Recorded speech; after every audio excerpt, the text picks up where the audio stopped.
Hello everyone, I'm Tim from Tim's PC, and I build custom PCs to suit anyone's needs or budget. Also live stream my builds and repairs for transparency and educational purposes. So if you would like to get an awesome new PC and you'd like to see it put together live, send me a message today. Alright, so we're back tonight for tonight's main event. We're going to be building John's PC. So John came to me for a build. He's not really too keen on RGB or anything like that, so any RGB that we see here is purely coincidental and was not a factor in the choice here. So basically, he came to me with a budget of $3,000, but he didn't want to, you know, he wasn't wanting to, you know, 4K gaming or anything like that. Games that he wanted to run were I can't remember titles off the top of my head, but I remember looking at it and going, I don't think you're even going to need to spend $3,000. So we put together this build with, we got a sort of Ryzen 7 5700G, so it's probably a little bit more than what we need just for gaming, but it will give him a bit of headroom if he wants to do any video editing or any sort of task that's a bit more CPU intensive. We've gone with the Radeon RX 6600 XT, which is excellent 1080p gaming card, really good performance there, and at a really good price too. Like out of all the under like $1,000 gaming graphics cards, the RX 6600 XT is pretty much the best price performance one that you can get, really. Hey Tim, how you going? Not too bad.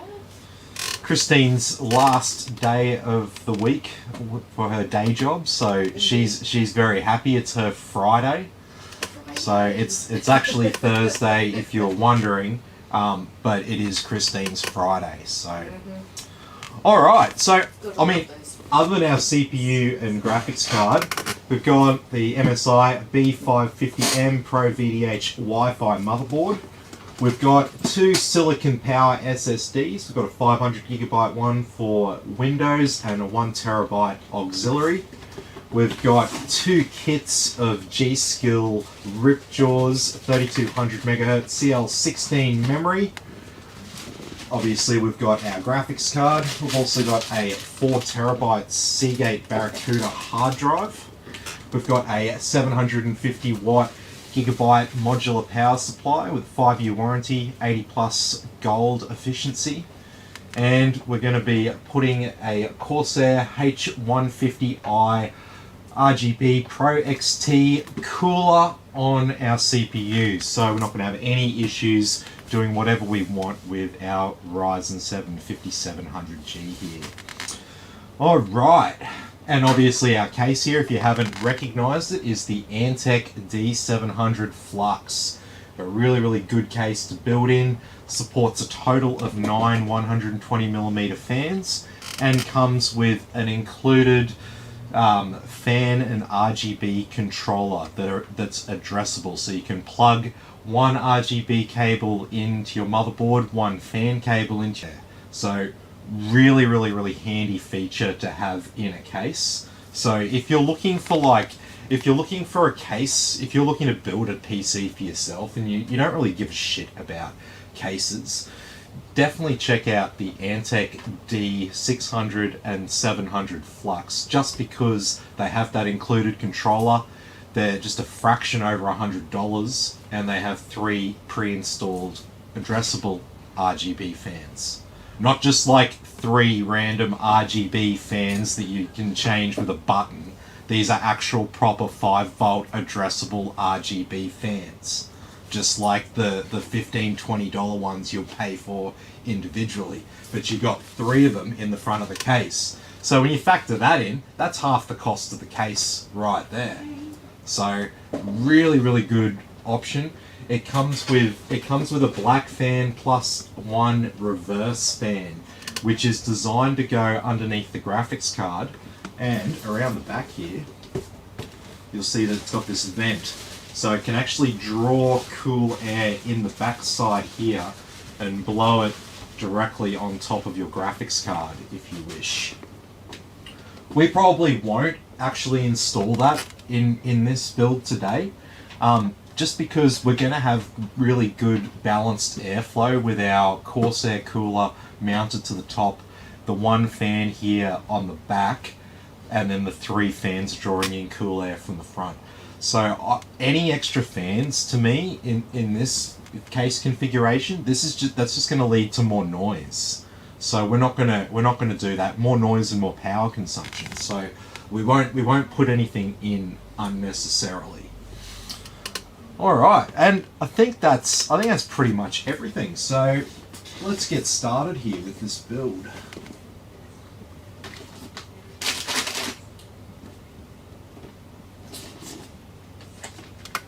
Fortunately, there's a nice shipping sticker on the front of that box.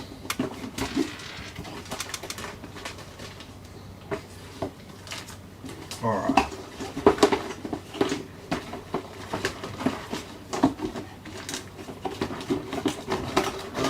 Let me just get an IO shield and should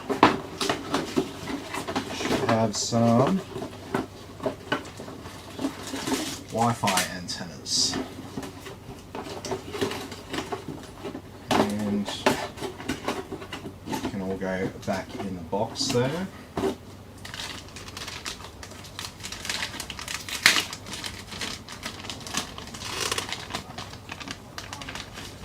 Alrighty.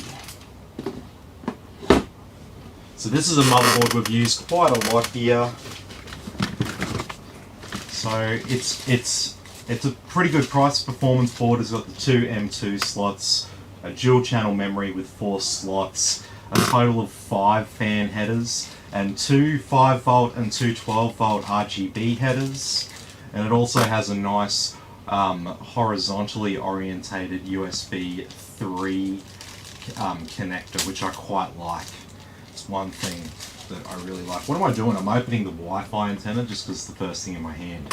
Alright, so our M2 SSDs. So I'm gonna put our 1TB storage SSD in the bottom slot, and I'll put our boot drive up the top. So these Silicon Power NVMe SSDs here, these have a 5-year warranty. A really good warranty on these SSDs. I don't think Silicon Power produces their own NAND flash. So I'm pretty sure they'll be buying this NAND flash probably from Samsung. Samsung also have a 5-year warranty on their M2 SSDs. Just zoomed in a little bit. I was like, oh, your forehead. Yeah, it's pretty gnarly. It's pretty gnarly, I'll admit Tim's that. Mum messaged me earlier. She's I don't need any of that. I really don't need any of that. He's okay. He's okay. I asked him earlier if it hurt, and he's like, no.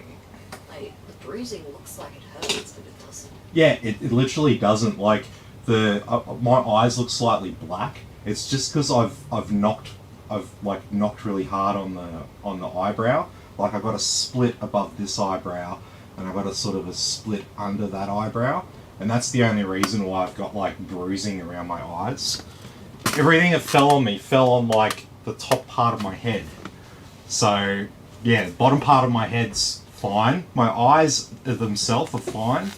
Like it looks like, it looks like that would probably hurt me with a black eye to press on it. It feels completely normal. The discoloration is all because of the knock there on my eyebrow. So it's weird how those things sort of play out, but yeah. I thought the bruising would have been better today, but... No, it's worse. It's worse today. Yeah, of course. Of course, things get worse before they get better, right? Yeah, I guess. Alright, so we've got a heat pad under this heat spreader here. So make sure we take the bit of plastic off that.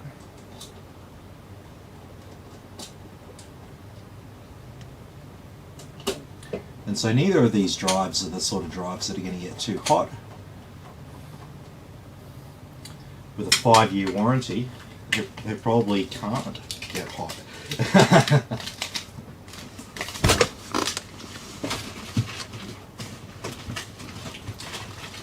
Alrighty. So we'll get our CPU on there next. How about that?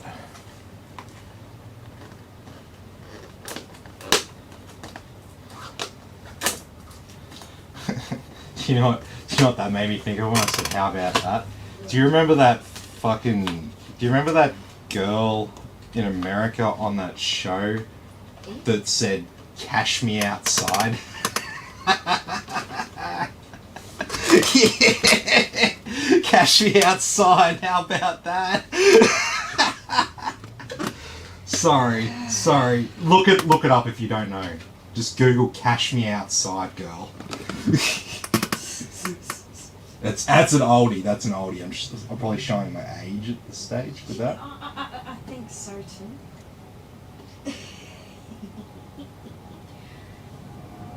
Alrighty. So we won't be using the included cooler here. I don't know why anyone would use the included Wraith Stealth cooler on a Ryzen 7 CPU. They just send it so people can, put it on my shelf and look at it.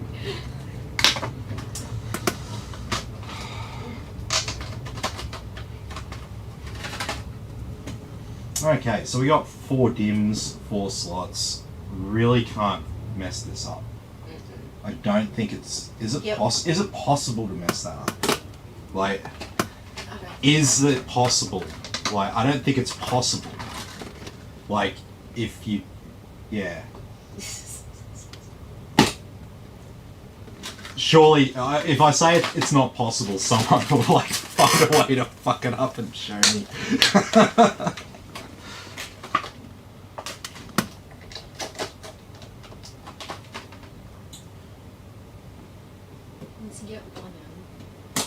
Yeah, once you get one in, you don't even have to look at it. You just have to line up the words on top of the sticks.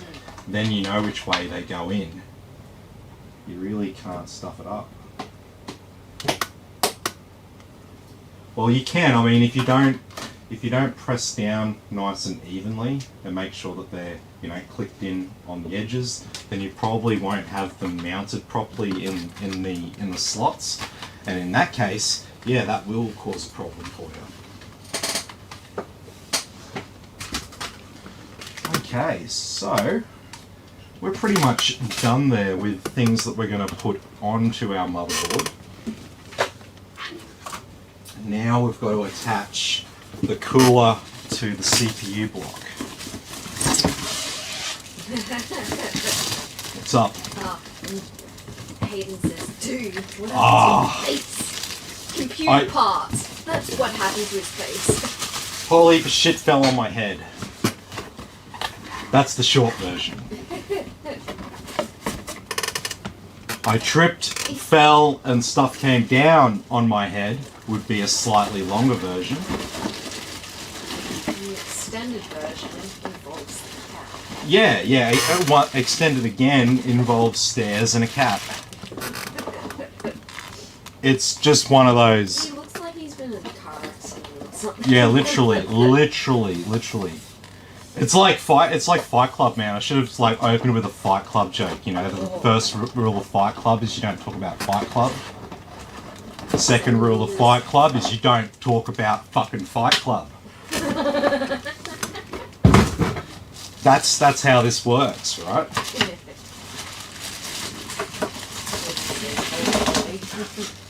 What's that? Yeah, pain in the ass. The cat thinks every time you go down the stairs, he's going to be. Yeah, the cat thinks there's every time one of us goes down the stairs. Obviously, that means we're going to get food for him. So you can sort of see how it went down, I think. Okay. So we don't need our backplate here for Intel. We can save that.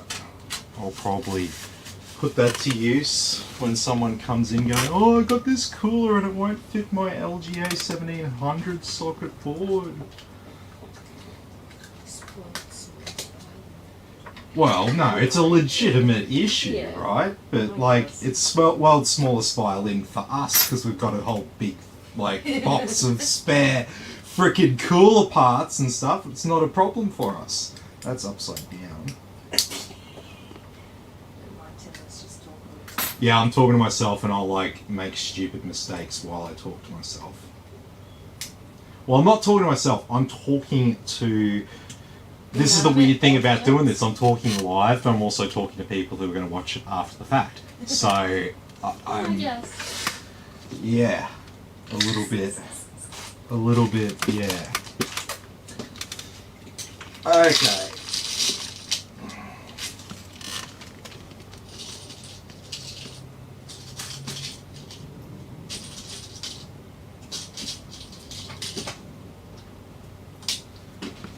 Anything I'll say about these Corsair coolers on AMD brackets is you just have to be very, very careful when you actually mount these. The pressure needs to be applied evenly. You can't just go nice and simple. Oh, I'm going to tighten up one side fully and tighten up the other side fully. You actually have to like tighten like a couple of times that side, couple of times that side, couple of times that side. If not, you'll over tighten it. And these little clips here, they're quite smooth, and they just sort of get forced over the plastic hook on the motherboard there.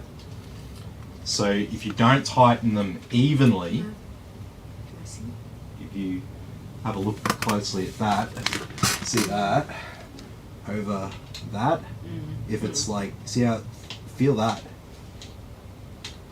feel it over that hook. See, it's not, it kind of just wants to slip off. So if you don't tighten it evenly across both sides of it, you will have problems. Yeah, you will have a problem, and it'll come off, and you'll be like, oh, fuck my life. Well, that's what you like, right? Because a lot of people who will build a PC, right? You know, they don't do this every day. Like, there are people like me who like, you know, work and do this sort of stuff. And then there are people who build like one computer every 3-4 years. That's like, I guess that's what an average sort of person looks like out there. A lot of people, you know, that's just how they roll. Alright, so nice and even here.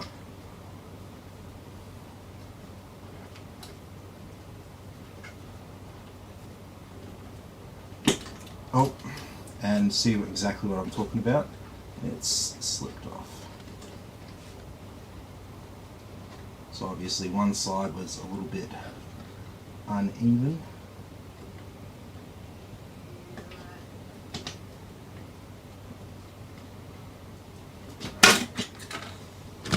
Okay, let's watch this very, very closely. Oh, there we go.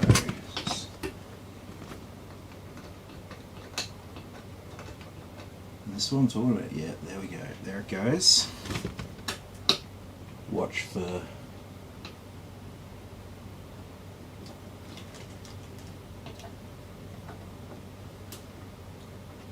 There we go.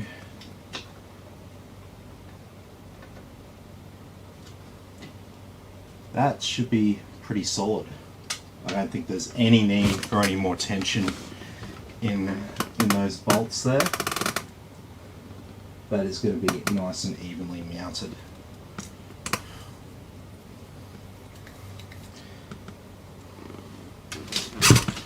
Okay, so we do need a cable here for the cooler.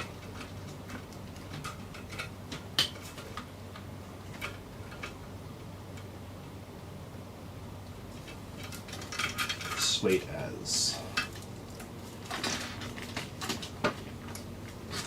Alrighty, so our cooler is going to be mounted like this in our case. So we'll make sure our fan cables are going the right direction.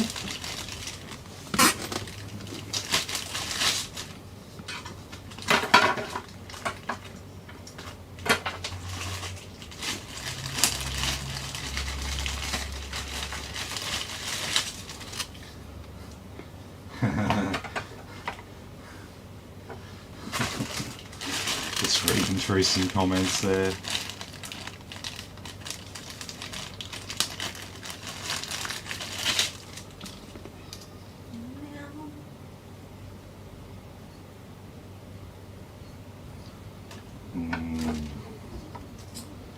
Damn, I'm talking to a guy who's like keen on a PC, but he's got stuff to sell. I don't want to make his private life public or anything like that. But yeah, no, it's a paying situation that he's in.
Alright.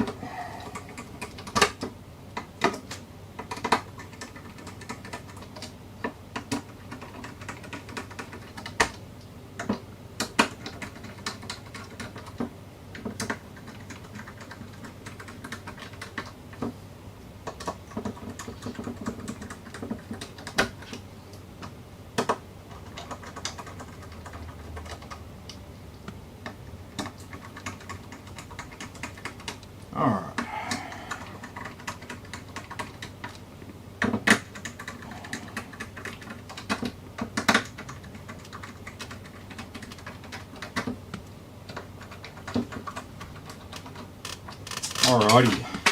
That is one board all prepped and ready to go. So now we'll turn our attention to the case. So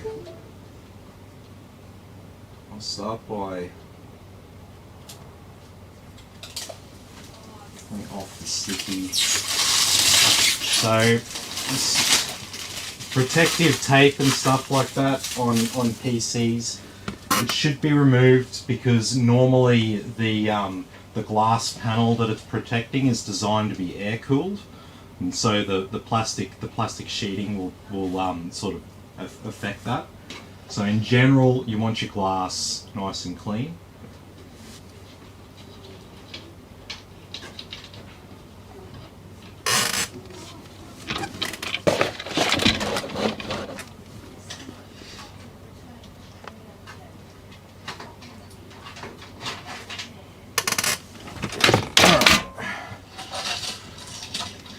So as you can see, let me get that graphics card out of the way.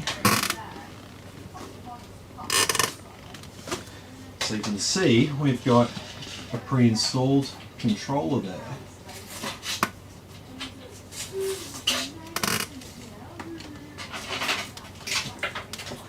Okay.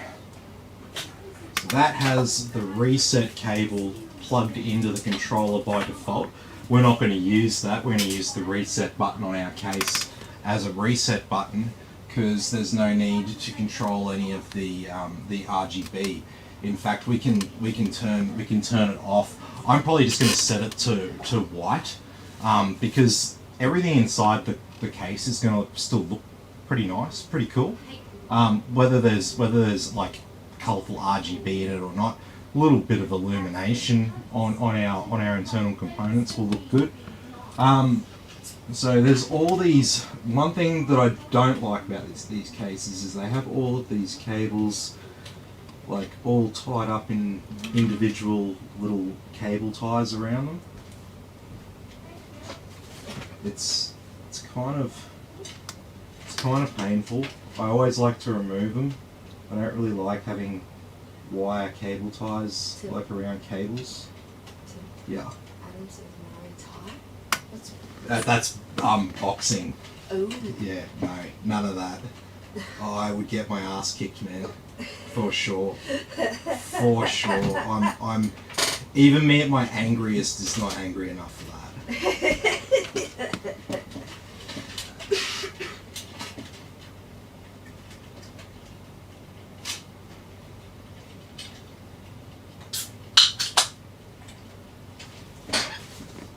First rule of Computer Fight Club is That just made me think of like the room full of the nerdiest. Yeah, I know. That's exactly what I was thinking of as well. One of them punches the other, like, ow! Fight's over. Yeah, it's like the first. What is it? In Family Guy, they do the first rule of Jewish Fight Club is someone says "ow," you stop. Yeah, something along the lines of that. And like there's a fight, like someone says "ow," and they're like, "Oh, let's eat."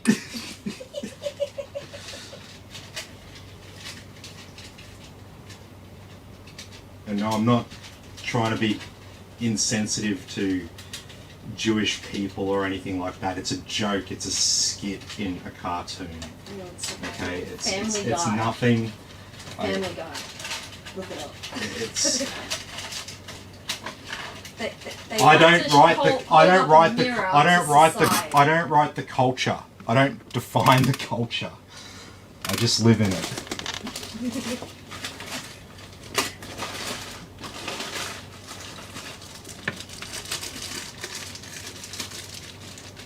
Alright. So I'm gonna tuck most of those excess cables away behind the lip at the front of the case, and then I'm just gonna tie the rest of them up just like that.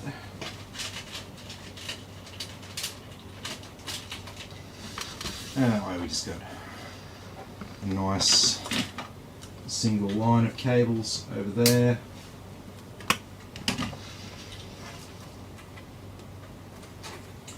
And now we just got these other ones for our controller and stuff. Let's just tuck that back there, just like that. Alright, so we got some case bolts and accessories.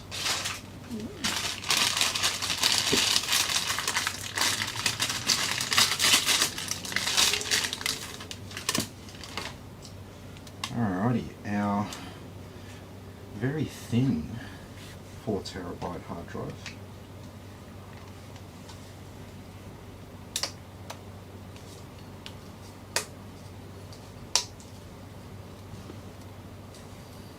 There we go.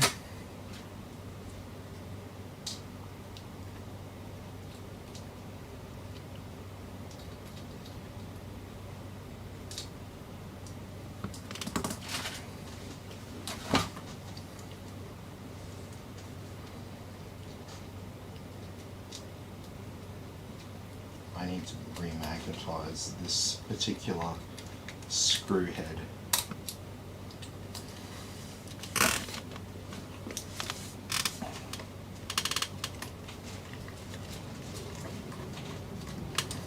There we go. One hard drive. And just if you didn't know, the bracket that it sits in, you can unscrew it here, and you can actually mount a second hard drive to the top of it, but you have to take the whole bracket out to mount it. So it can actually fit a second hard drive, like 3.5-inch hard drive, and you may or may not have noticed that indeed, yes, it fits one up here, and there are 1, 2, 3, 4 mounting holes there for it, so you can fit an additional 3.5-inch drive up here as well.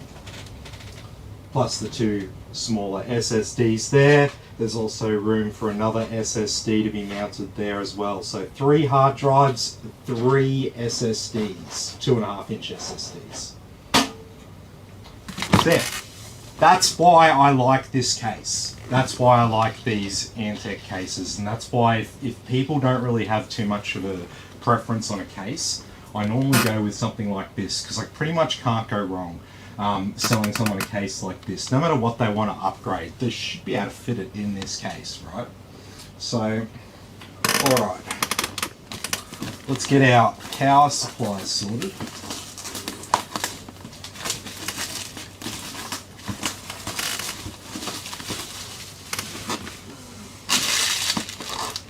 What's up?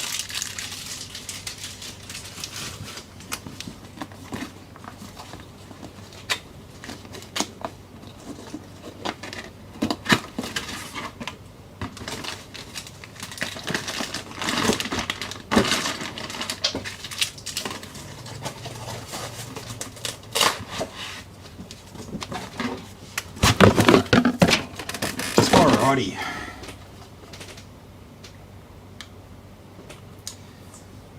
So yeah, at the moment you can get these gigabyte power supplies at a really, really good price. They're on special at places like Scorptech, Umart, etc.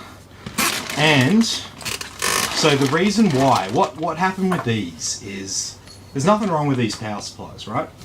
What happens with any sort of consumer electronic device that gets produced, like a power supply, a sound system, freaking whatever, anything like that, they get made in batches, and sometimes there's an issue with a single component on a particular batch of them, right?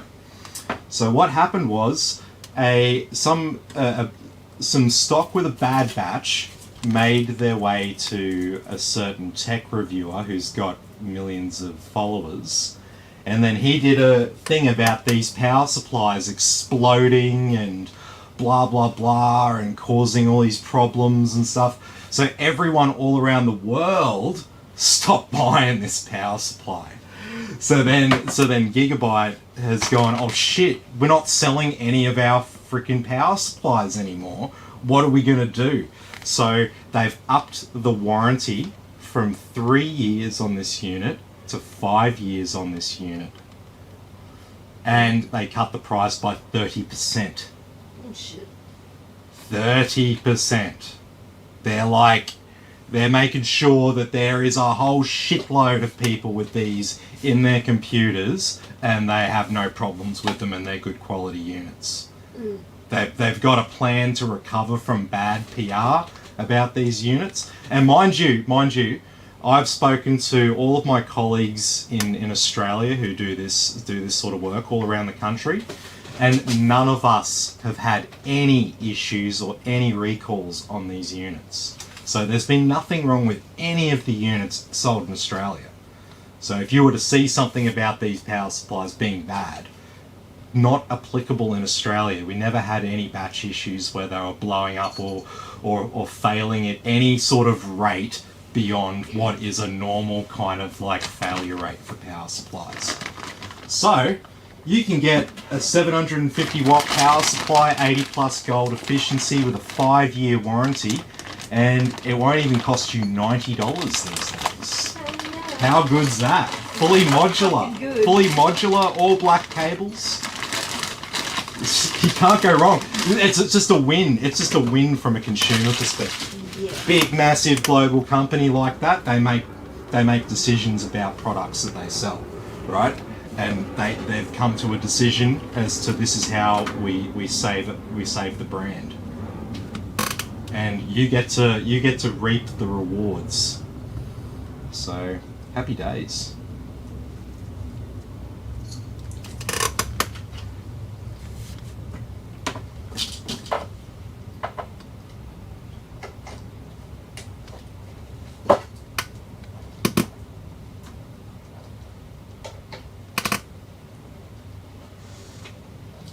So that's what's going on with these things, right?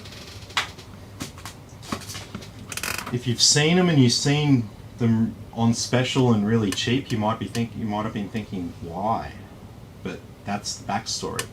That's why there's so heavy, deep discounts on them. It's not because they're like shit or anything like that, and it's not like retailers like Scorptech and Newmart are like going, oh fuck, these are crap, we better mark them down and get rid of them. That's not what this is at all. This has come from the manufacturer, these discounts, and yeah, consumers get to reap the benefits here. So we'll need one cable for our graphics card. Do we need two on this card? I can't remember. No, I think we only need one. We will need, not that one. Won't need that one. We'll need one SATA. We will definitely need one CPU.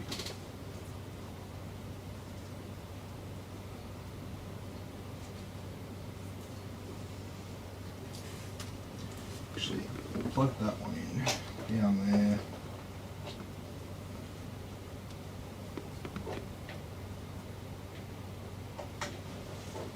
Also go down there.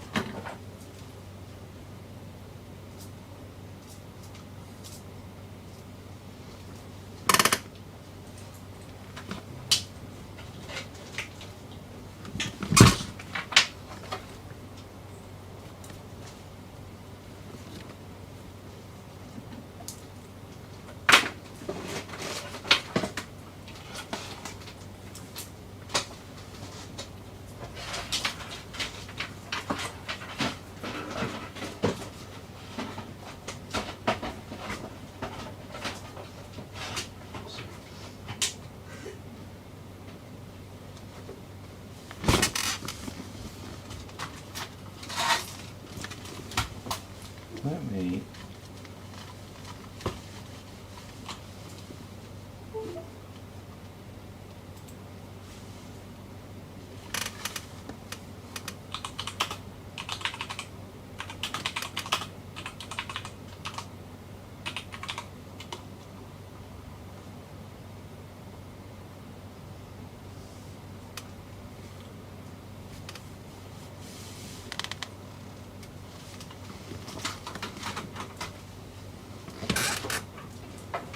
okay.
Sweet as. So all we've got to do is just plug in that one SATA device back there, the hard drive, plus run the power cable for our cooler and our RGB controller to the motherboard.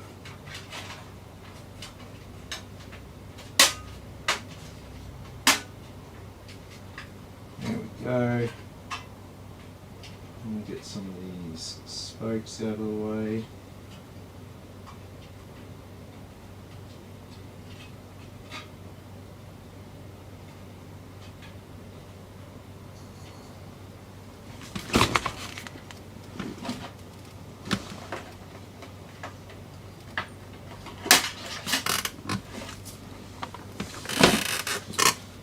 Okay, so let's get our motherboard in the case. I think we'll have a couple of offsets to adjust here.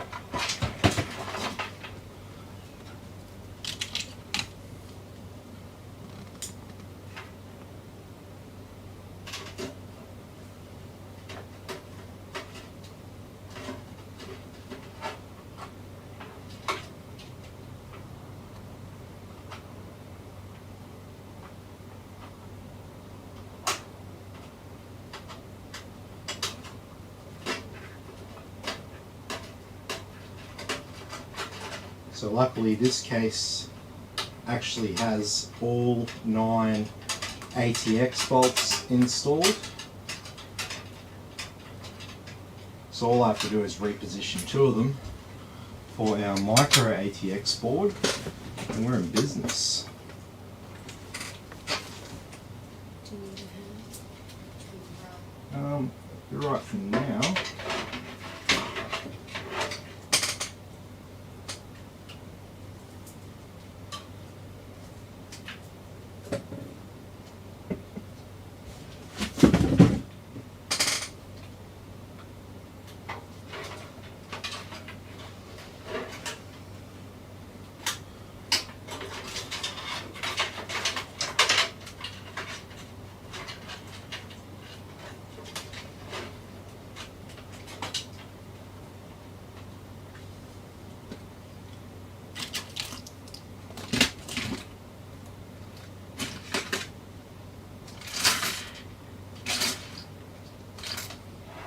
Come on, I just need one standard screw.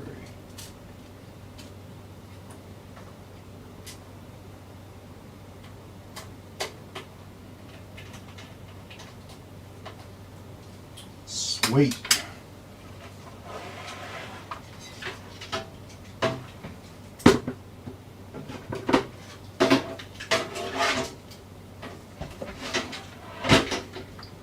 Okay.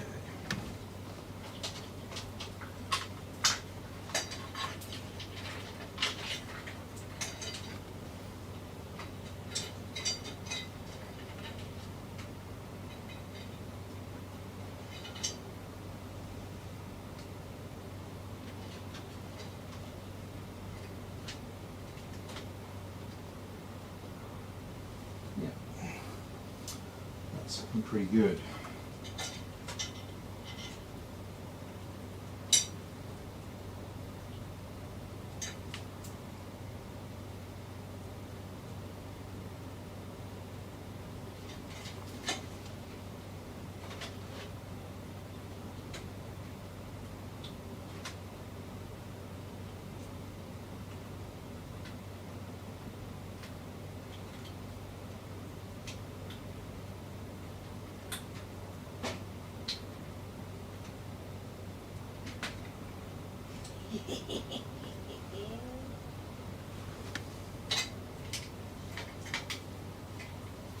Excellent. Okay, so before we put our radiator in place, we'll hook up the addressable cables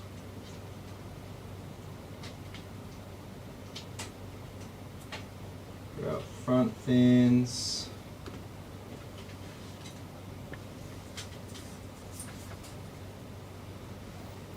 And for our fan controller.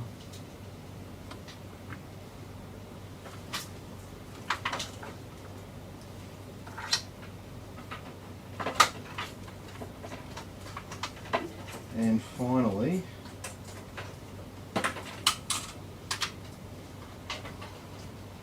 our CPU power.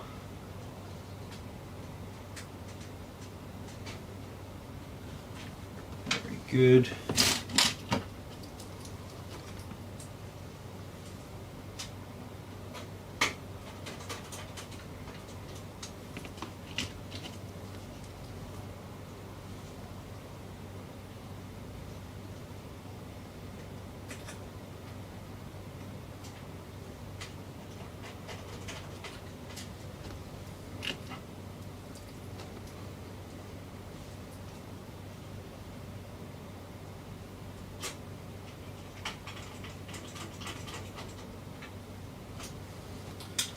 Okay,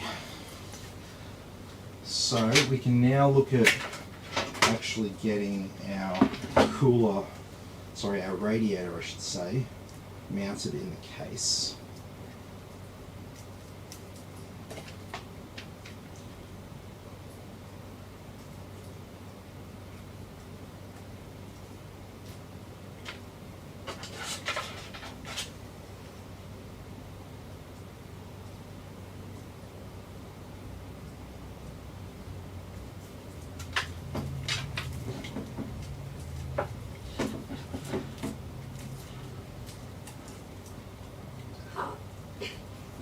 Cool.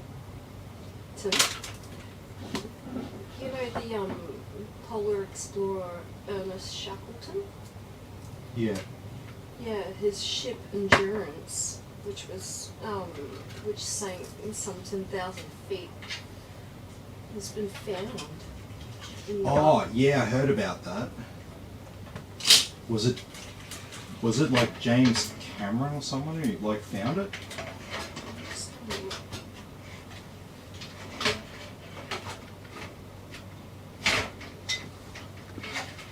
Cool. So we'll have to drop down this rear fan. Manson Bound is the expedition's director of exploration. Oh no, I must have read something else. Clickbait got the better of me. Yeah, it's in like remarkable condition because it's underneath ice and stuff. It's like frigid waters. Yeah. So it's like the wood. You can even see like Endurance literally in the back of it. Oh, nice. Even like the woodwork around like the where the ship the captain controls the ship. It's been intact and stuff. It's so cool.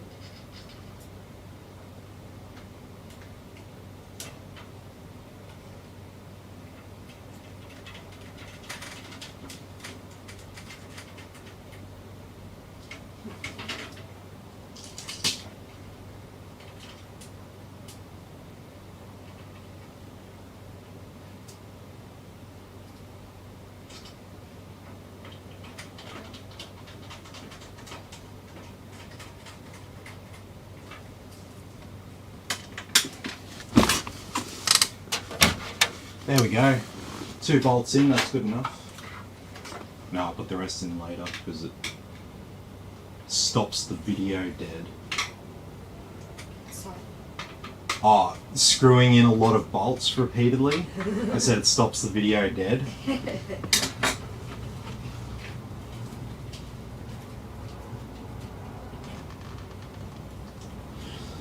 Alright, so our Corsair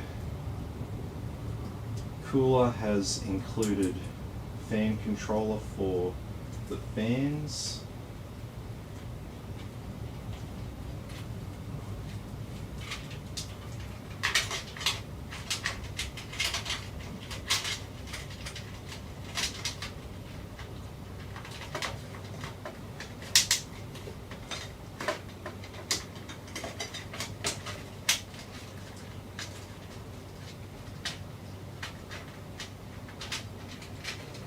Alright.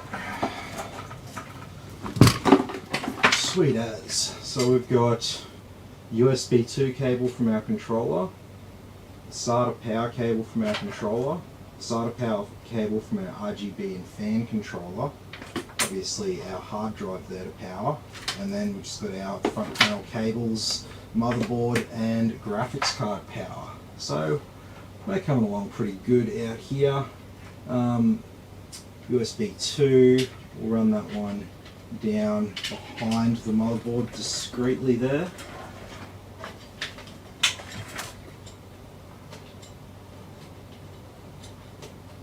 Don't want any cables sticking out when we don't have to.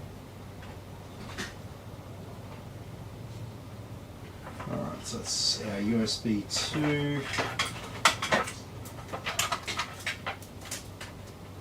We'll also have front panel audio down on the far side.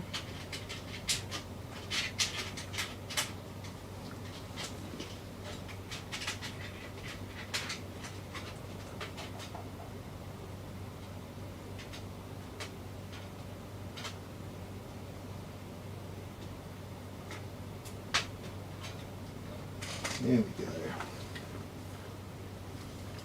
And what else we put down behind the board there? Probably our front panel connectors.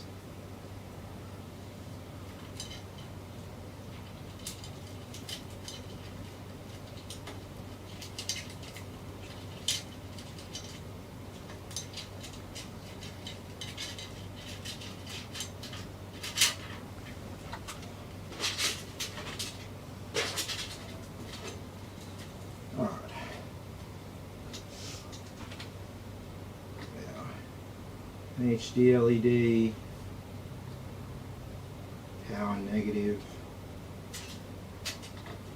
power positive, our reset switch, and power switch. Power on.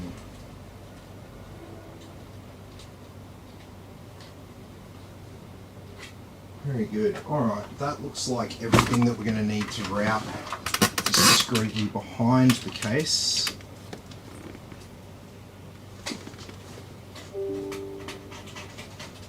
So I'll put a few more bolts in our motherboard, and then we can go and plug in everything else.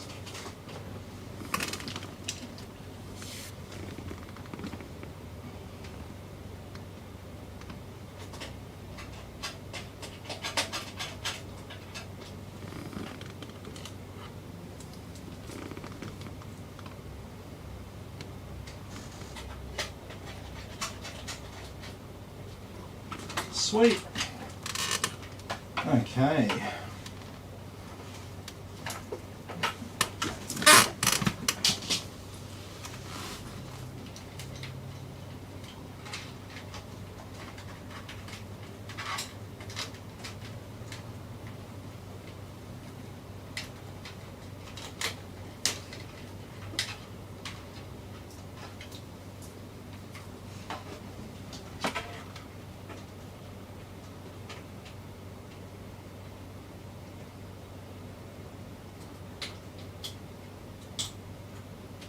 Don't bend the pins, Tim.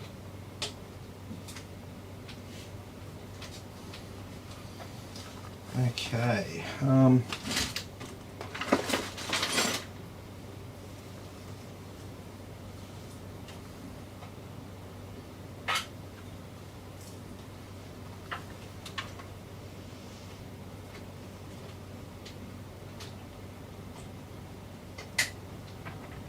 our SATA data cable. Okay.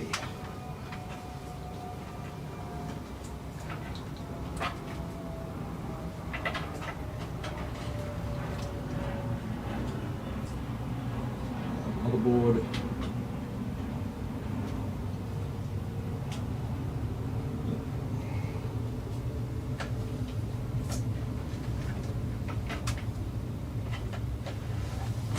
Alrighty, the only one we haven't plugged in are our SATA devices.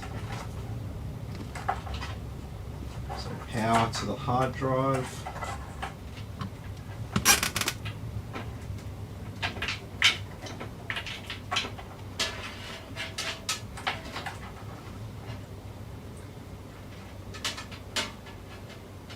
to the fan controller.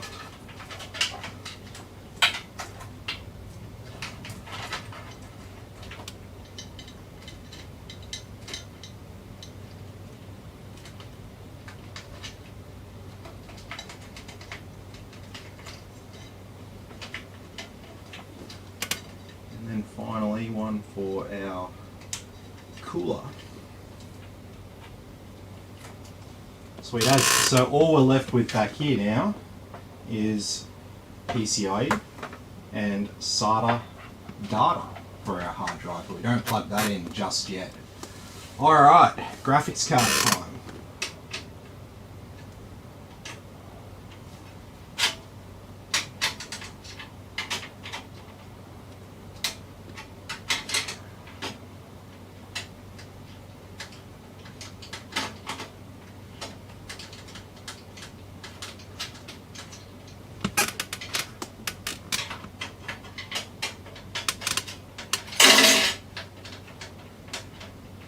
There we go, so that's 1 and 2.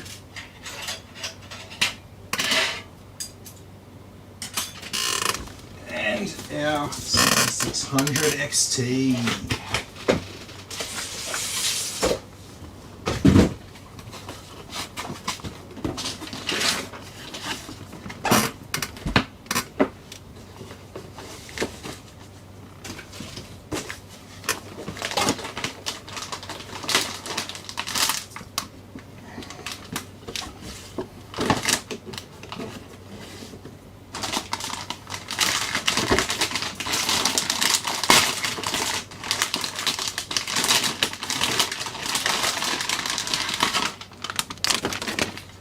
Alrighty, feel a bit of sticky over the brand in the center of the fans there, but I don't have to do like full-on surgery on this card to like get it ready to put in the case, so that's always fun. I wonder how many hours I've wasted pulling off sticky off things in my life. Shit, man. Some things you just shouldn't think about, should you?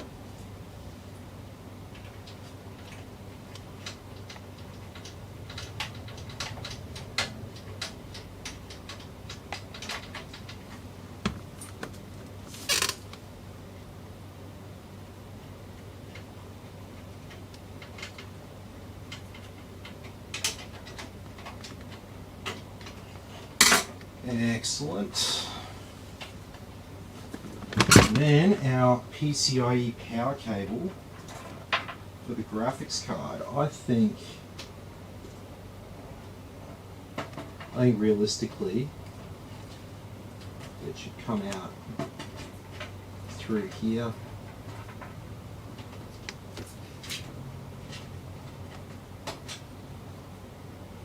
Hooked around on itself like this.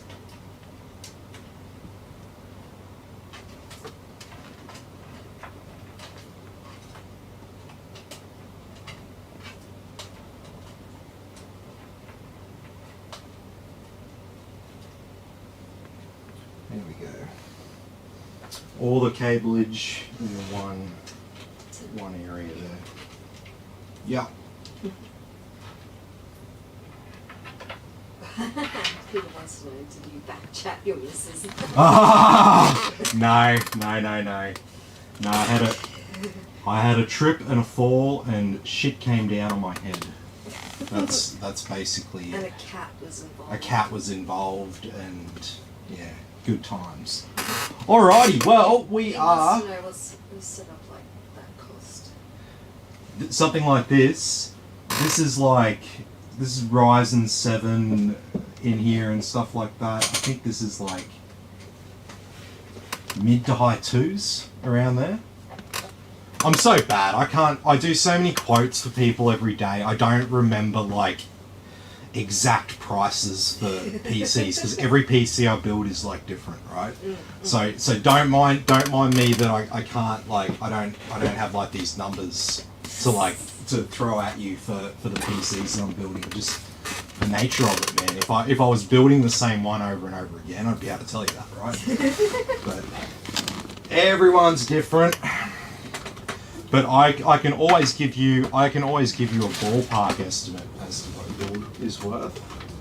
And if you want to know the exact amount, I can send you a copy of the customer's invoice, and you can check it all out yourself. Just send me a message. I'm not hiding anything. I'm not trying to hide anything from anyone. I don't want anyone to get that information off me. So surely no one will actually legitimately think that, but I'm sure they're out there. How many people are on this planet right now? Yeah, I know. That's the thing. There's going to be at least one. There'll be someone. At least. There'll be someone, right? At least. Yeah. Oh, hang on.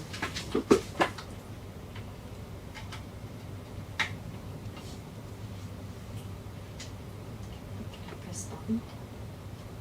Yeah. I'm just putting some plugs Oh. in the other ones. They will be active because we've got a 5700G, but You they're don't not. want to use it. You got No, you got the graphics card. Use the graphics card. look at this thing. That's just a support call waiting to happen, because if you plug in there, then you're gonna ask, why is this game not running at the FPS that I think it should, and then I'll have to like walk you through how you plugged into the wrong display output. You need to be plugged into the graphics card. Oh, it's not turned on yet.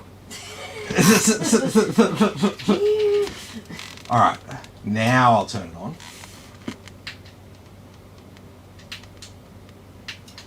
Oh, I really had to press down on that.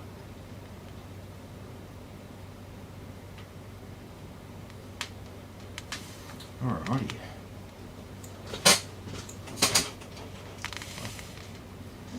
I'm doing it. Keep your pants on. Oh, believe me, I will.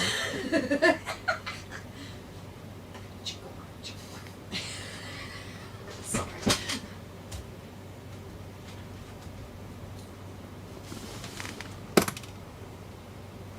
Alrighty, just give it a second.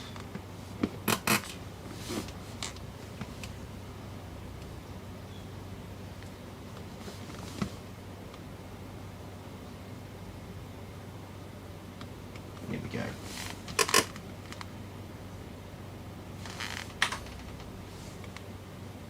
Okay.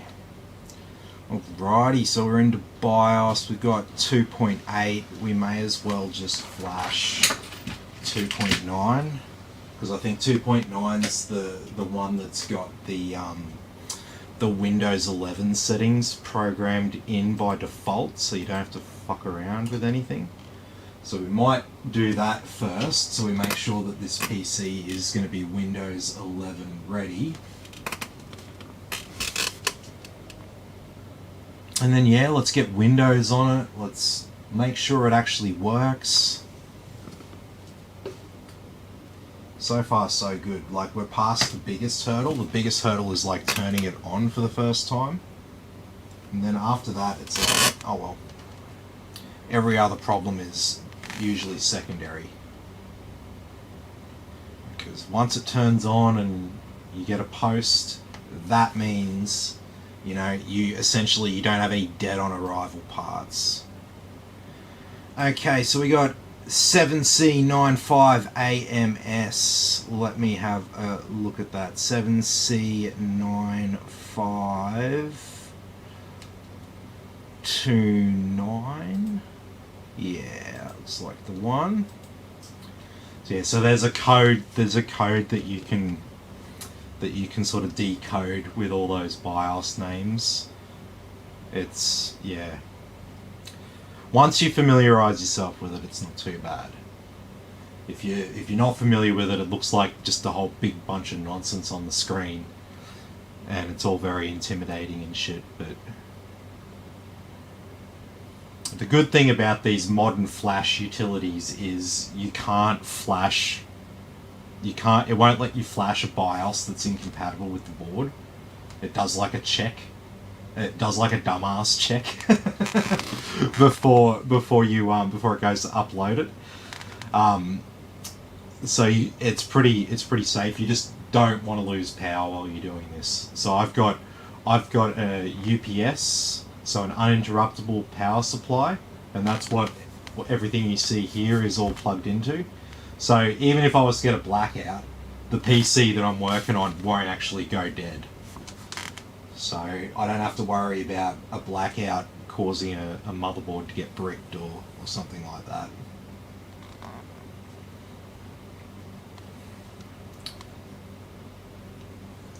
And so we can also see while the BIOS is updating, we can see that our cooler is functioning properly.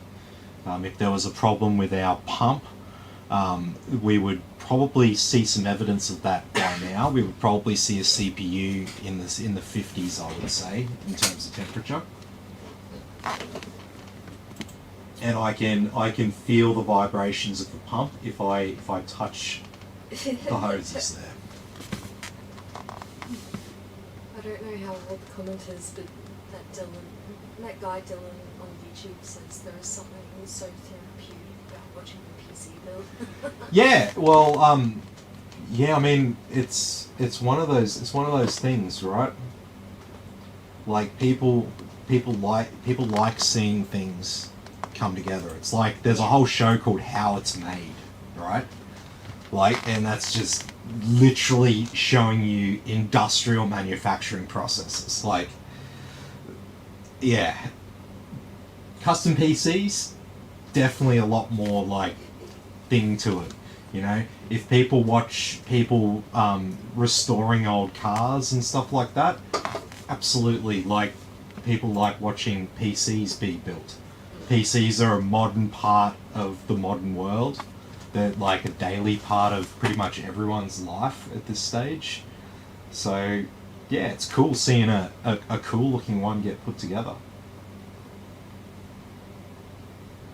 I mean, I got the idea of doing this just from a customer wanting a shitload of photos taken while I was building the PC, but also from seeing a guy over in America who's he's a generation above me, but he does very similar videos to what I do. Obviously, it's a different guy. He's 20 to 25 years older than me, so it's a little bit of a different vibe, I guess you would say. But he's in America. He's doing it. I basically got the idea partially from that guy and partially from this one customer who convinced me to do the first one. So yeah, it works pretty good. I enjoy doing it. Building PCs is something I've done like my whole life.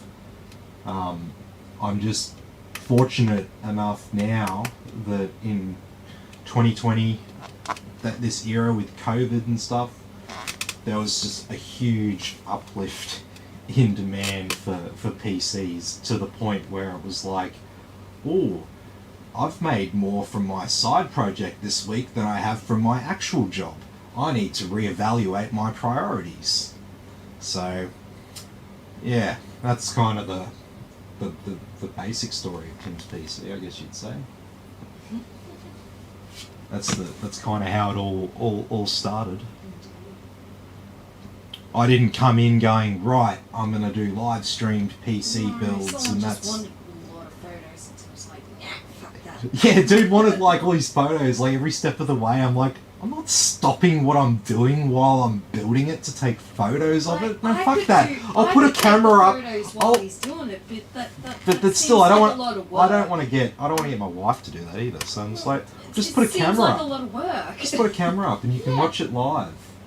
I'm not the only one that does live PC building. There is like a million, well, not a million, but like there are a lot of different people out there who are doing all kinds of PC builds almost all the time.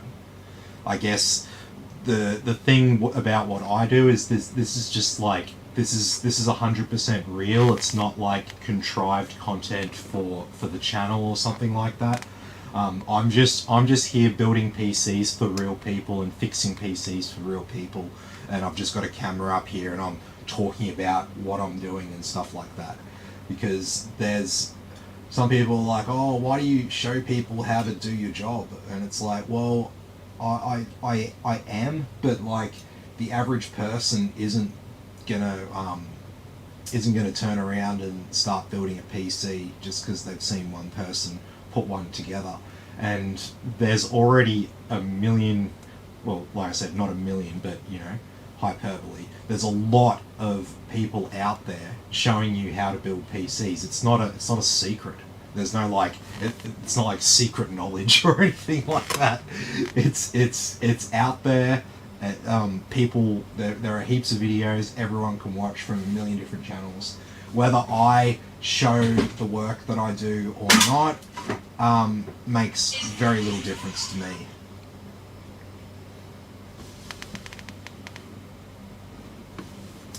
Okay, so we're done with our BIOS update now.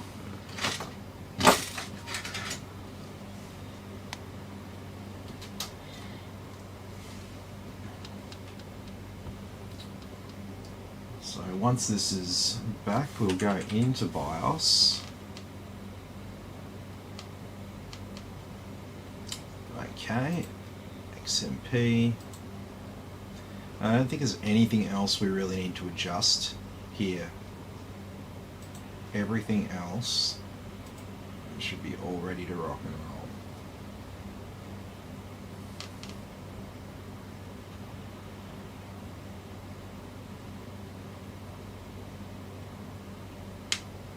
And so the only cable we haven't plugged in is the data cable for our hard drive. And that is to do with the way that Windows prioritizes their drives when you go to install it for the first time. And so if we don't want Boot Manager to end up on the hard drive, or the SATA SSD if we had one, we have to keep those SATA devices unplugged when we're installing onto an M2 NVMe SSD.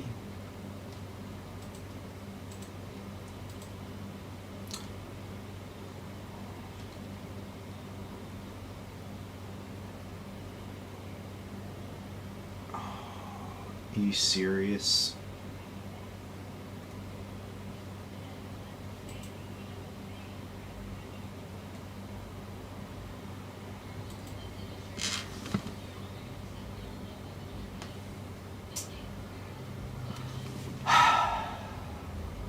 Well, look, it won't make an issue, but I want Windows to go onto drive 1. It will install Boot Manager on the other drive. So I guess just one point to note, I really, it's such a small thing, I really don't want to turn the computer off, take the graphics card out, unplug one of the SSDs just for this.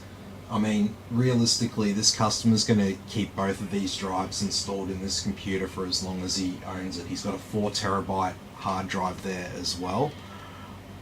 I'm just going to leave it in this case. If it was someone else, maybe I'd make a bit more of a deal out of this. But as long as it's going on to another M2 SSD, I'm pretty happy with that.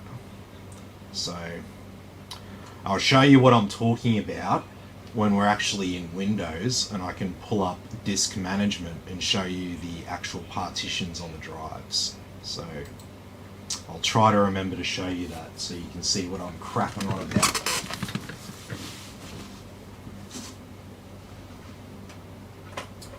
Okay.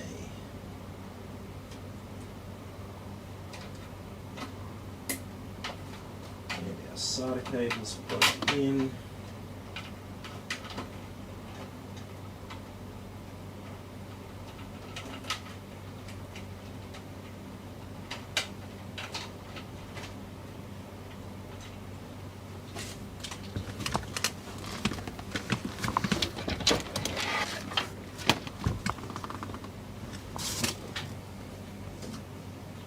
Alrighty, so we'll put our back panel back on.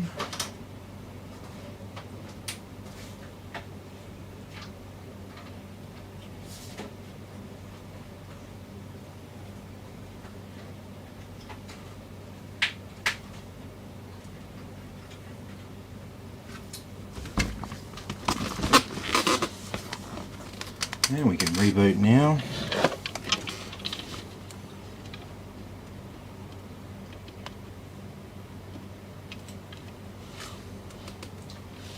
So always check. Sometimes you'll have plastic on both sides of the glass panel.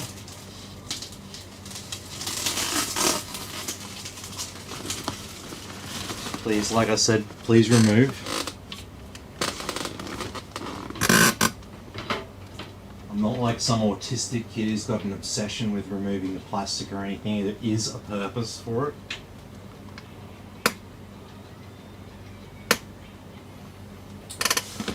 Alright. That looks like one PC.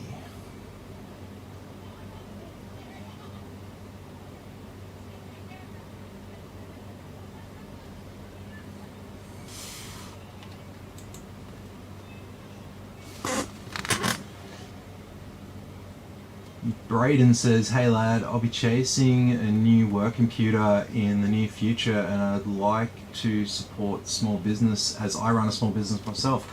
Excellent, yeah. Well, send me a message and just let me know what you're after.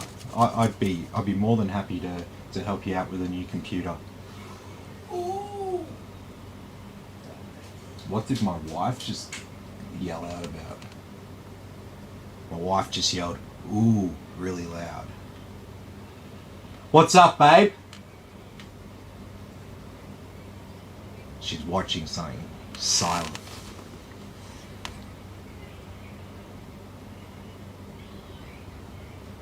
Alrighty. Country and region. Australia. US keyboard layout. I don't have internet. What are you talking about? I'm in Australia. Australia doesn't have internet. Kind of don't. No, we do.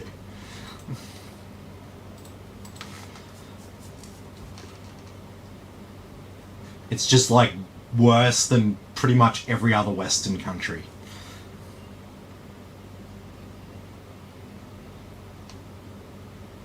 Yet we're like not the shittest Western country. Yeah.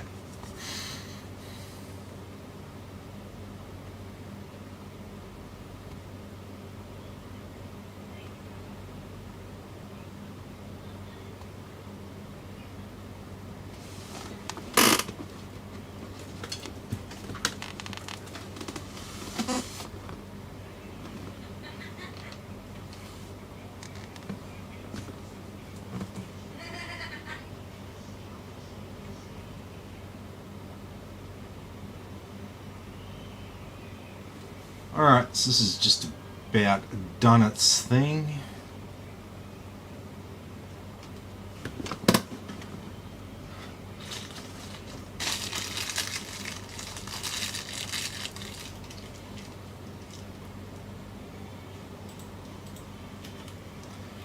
Alright, plug in some internet, tidy up this taskbar. Don't use that crappy mail app.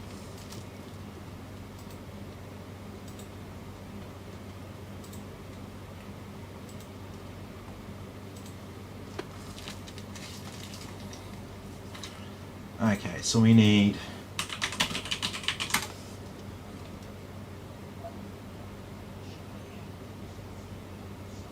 oh no, it's doing the thing where there's no apps until you update to the new version of Microsoft Store. So I have to update our Windows apps separately.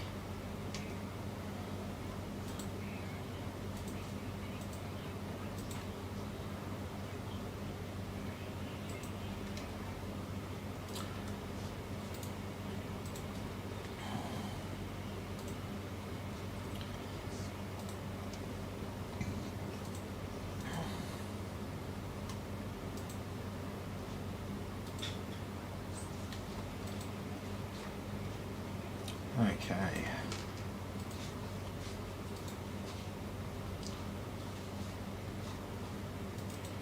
Alright, let's put down some icons here so we don't make a mess of the place.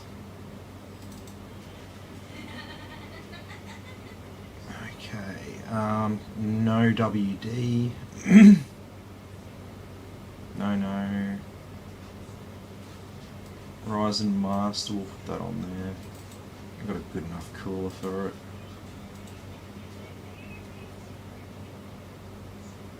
BattleNet. Chrome. CPZ.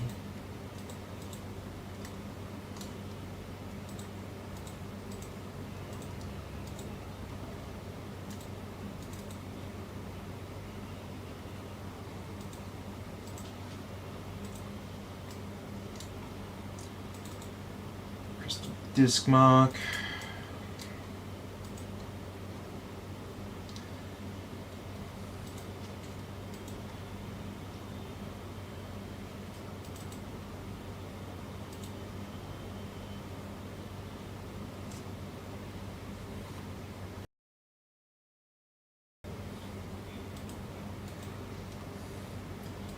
Okay.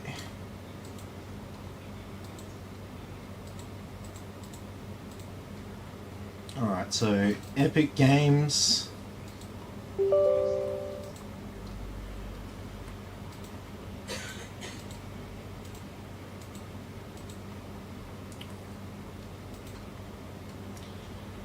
No. Hardware monitor, yes.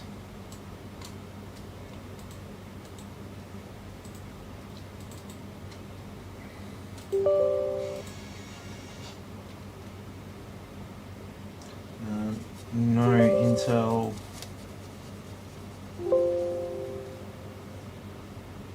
Oh, IQ doesn't want to install just yet. Alright. MSI Afterburner.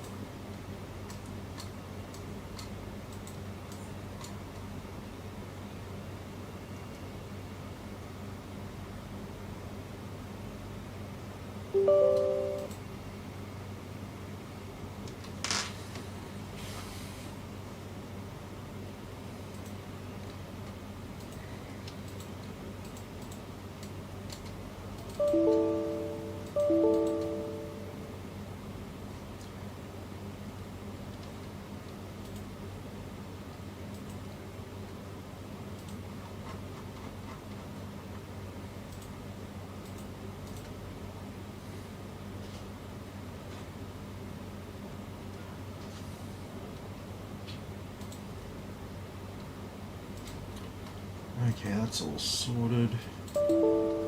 No, not yet. IQ conflicts with Epic, I think. So IQ should be fine now.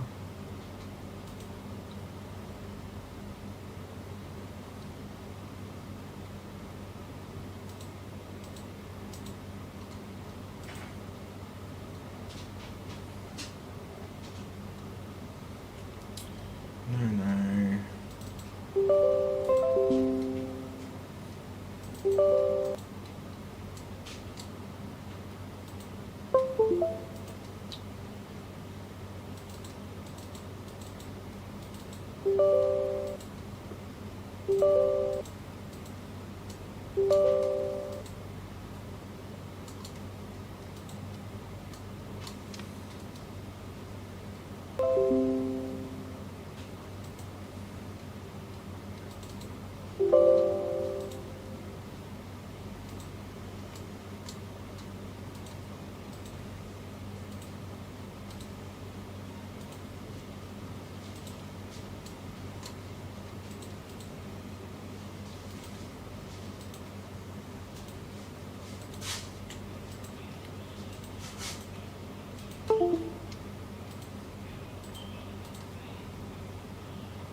So we can just go.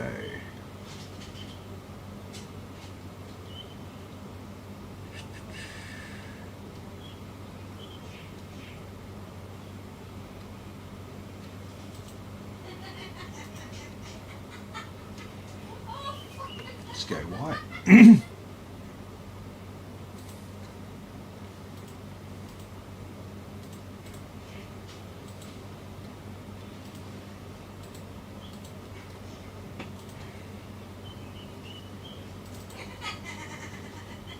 Origin setup. I think that was the only one that we missed.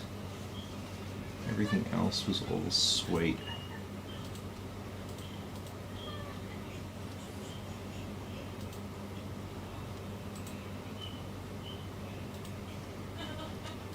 And we had some stuff from store to download.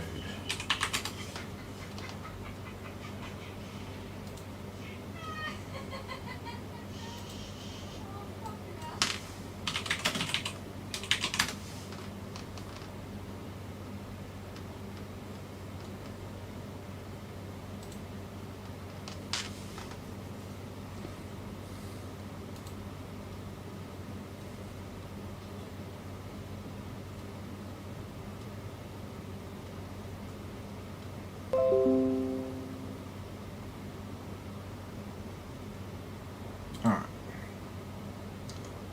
Office is done.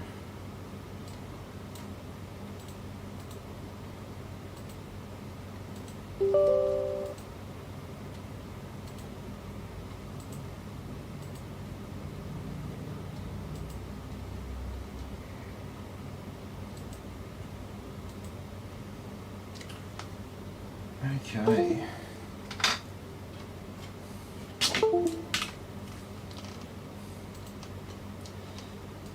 Alrighty, so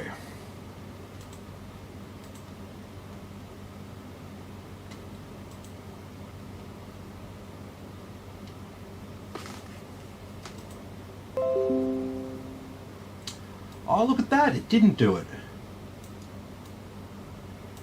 It must only fuck up between SATA and PCIe devices.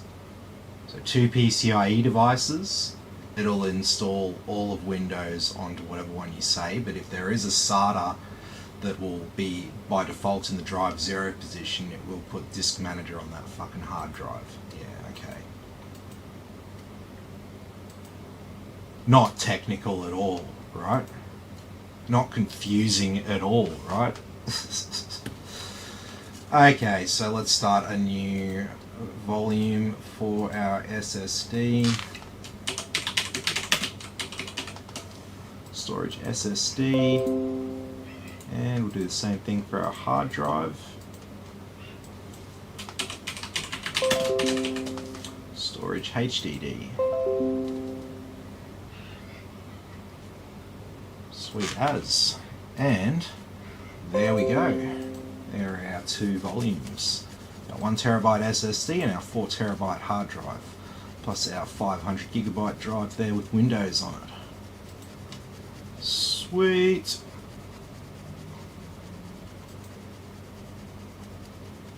Alright, let's still got a little bit of stuff to do. That should be all good. Let's set up MSI Afterburner.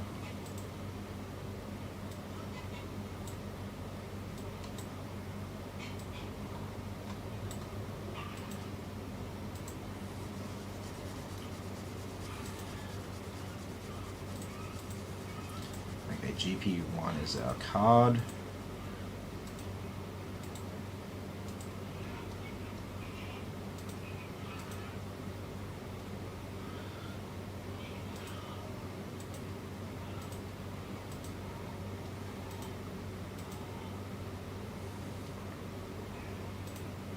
So 16 thread CPU.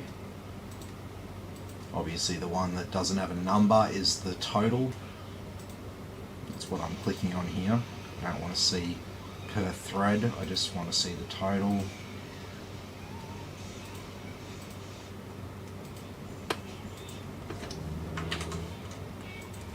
F10, F11, F12, that's the toggles. And we'll make sure it's nice and visible. Okay, that's looking pretty good. Oh, those are gaming. All the rest of these are just other applications. Oh, we got to do Ryzen master.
Okay. So that should be looking pretty good.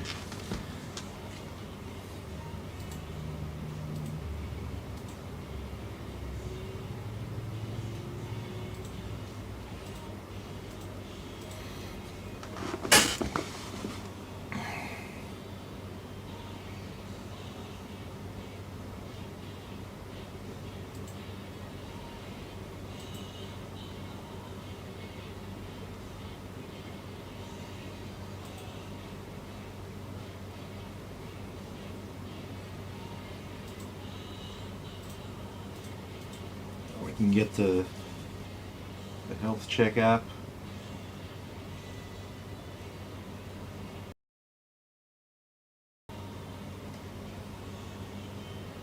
If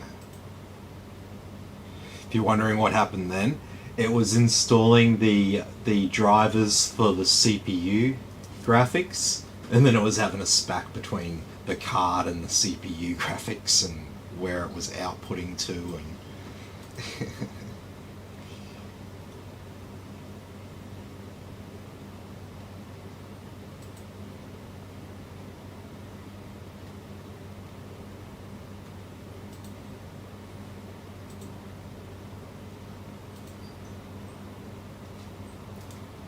so we should be all sweet and ready for Windows 11. This very small app. Oh, really?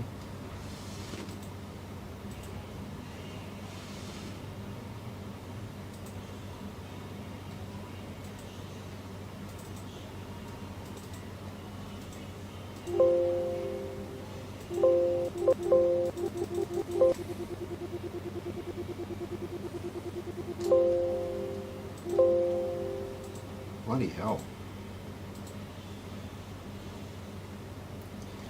Okay. Force a restart on me, it's alright.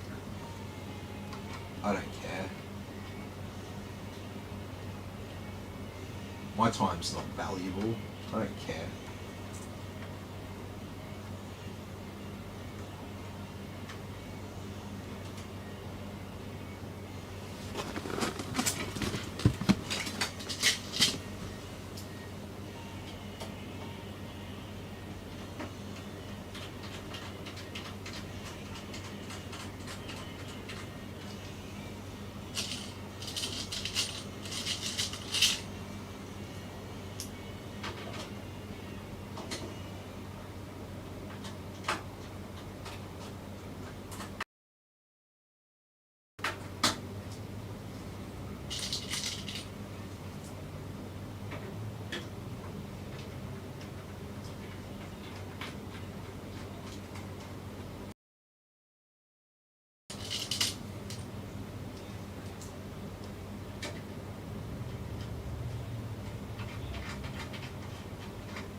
Okay.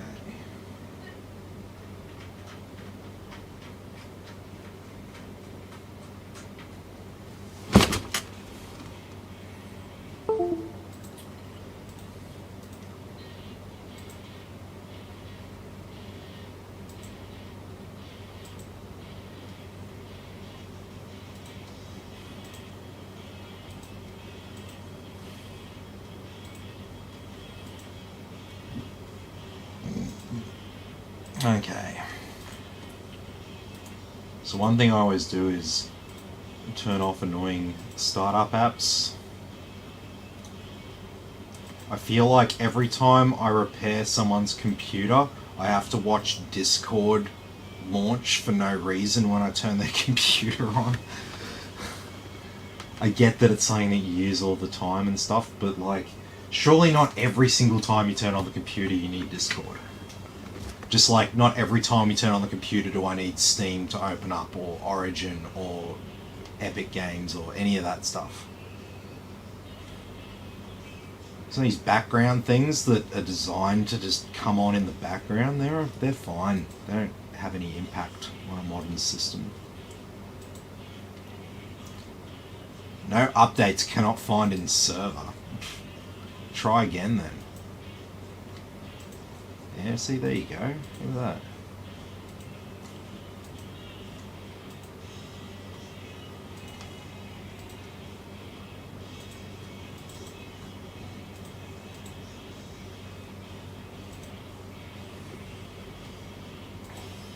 There we go.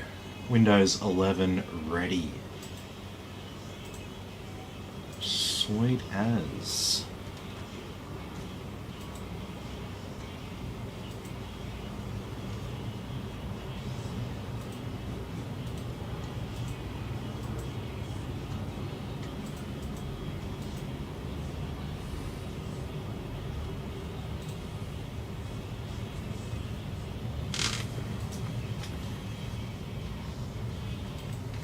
Okay. That's all looking pretty good.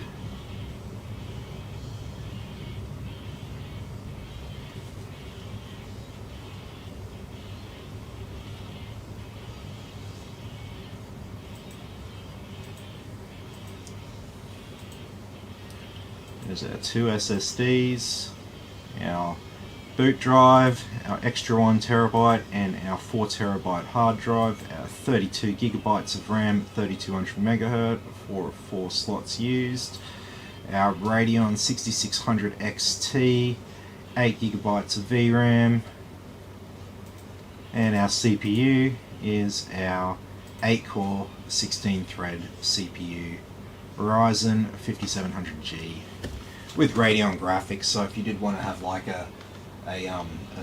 another screen that's not running your game, you could probably run that while you're gaming and not have any impact on your game by running another display output from your graphics card.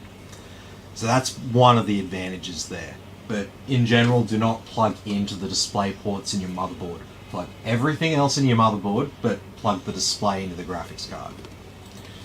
Okay, that's all looking good. Sweet. Let's see how she's actually performing.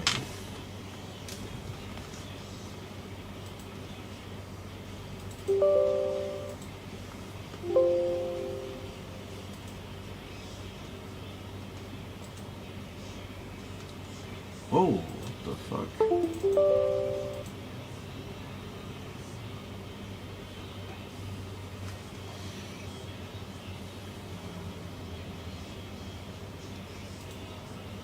There we go. Don't know what happened there. Failed to load properly.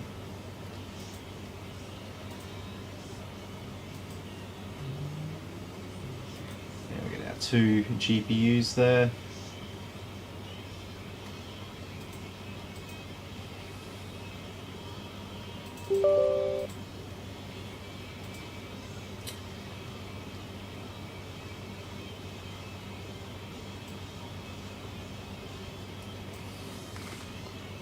Hardware monitor crashed. What's going on here?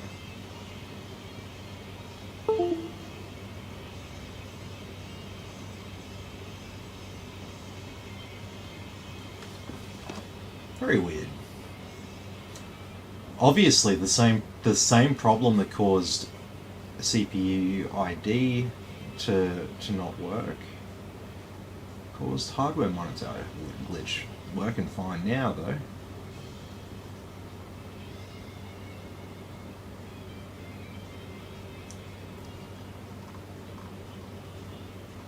Very good. All right, let's hit it with a bit of an instant stress.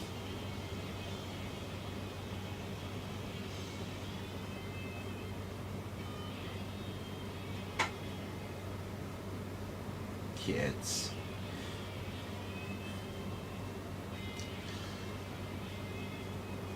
I don't think it's going to get much beyond 60 degrees here.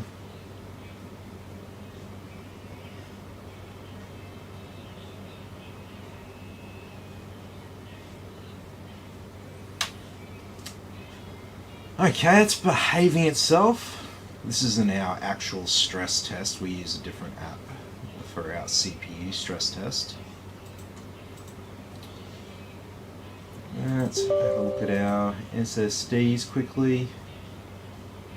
So our hard drive, brand new. Our SSDs, brand new. The hard drive just logs one less power on time because I plugged it in midway through the Windows install there, so it wouldn't be by default in the drive 0 position. Sweet, that's all looking good. So let's have a look at some benchmarks. So run this one here, Heaven. This number below RAM is the frames per second.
The riff sounded familiar. Yeah.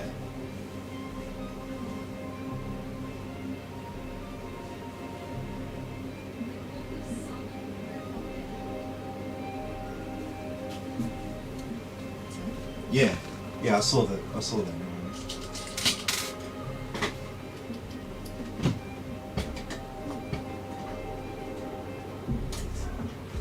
Really finishing out here.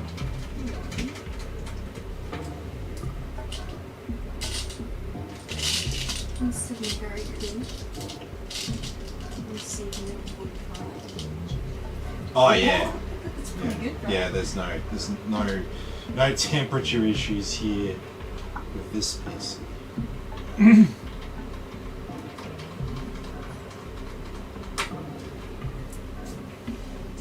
What's that?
Did it just stall? It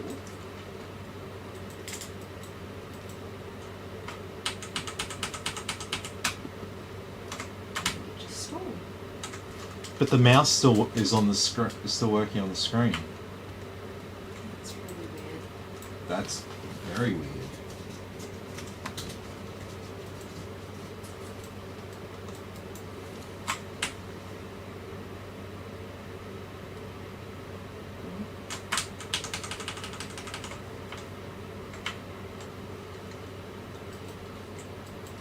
That's very weird.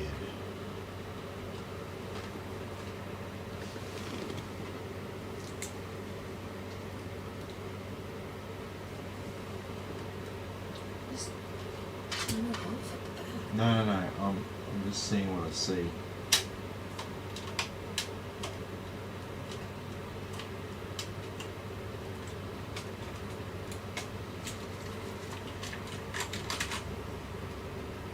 Yeah. All right. Yeah. Turn it off. You could have just pressed the reset button once.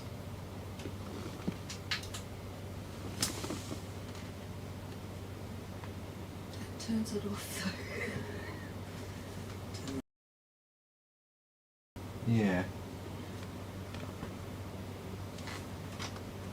Is that not good for it or something? No, it's fine. It's just easier to press the reset button. That's my thing.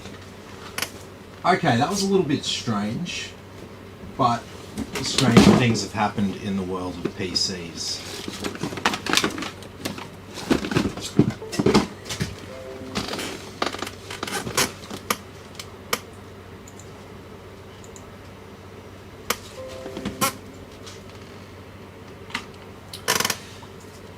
Okay, so where were we? We were like, we just got to the end of heaven and it decided to stall randomly on us. I wonder if that had anything to do with the reasons why those two apps crashed that time.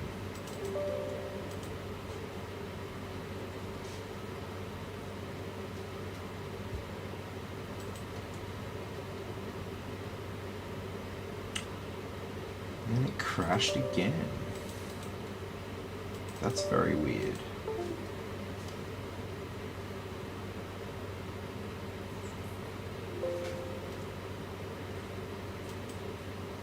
Mutex locked. I can't even say I've seen that error on CPU-Z.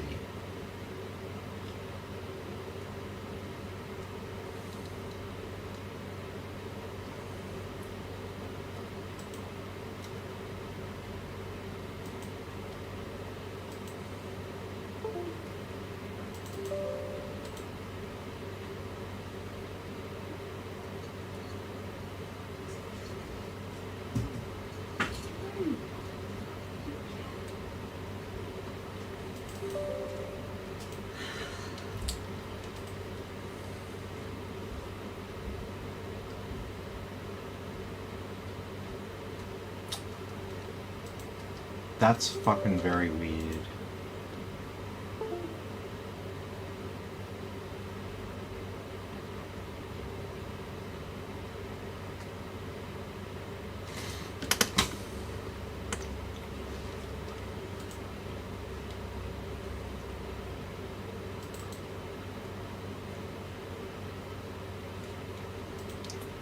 What the fuck is going on here? Something not right.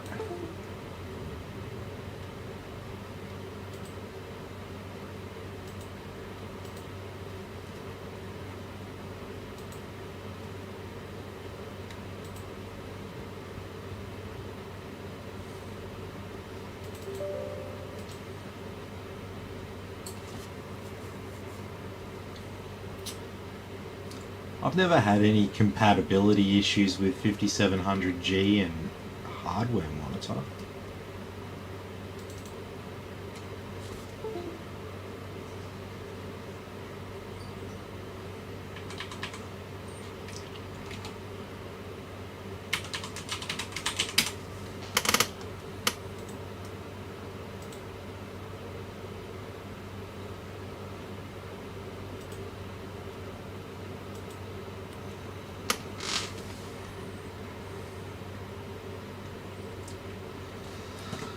Version 1.45. What version have I got on my SSD?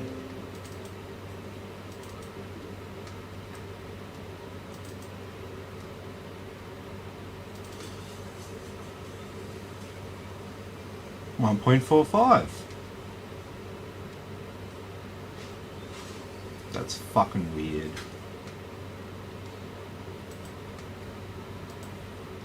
There was a new CPU Z. So let's get... But see, this shouldn't be a problem for what we had.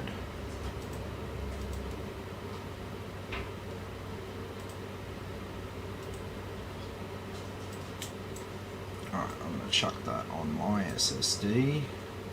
I'm going to delete version 1.99.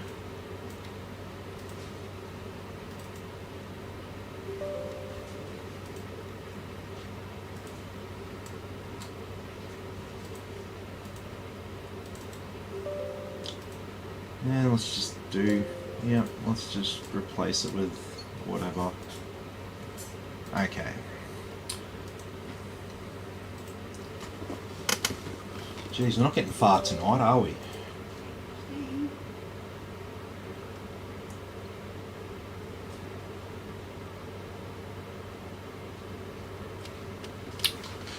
Still crashing. That is very fucking weird.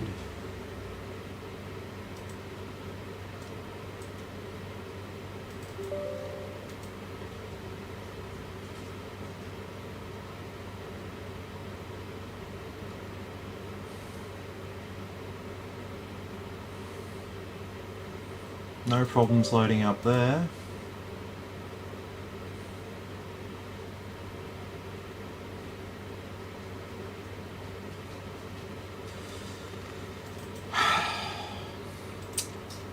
I love it when I find new problems that with apps that I'm unaware of a problem with. Alright, I'll do a full uninstall of it.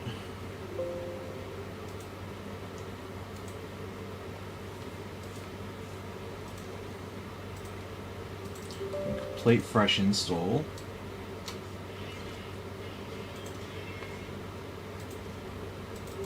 No difference.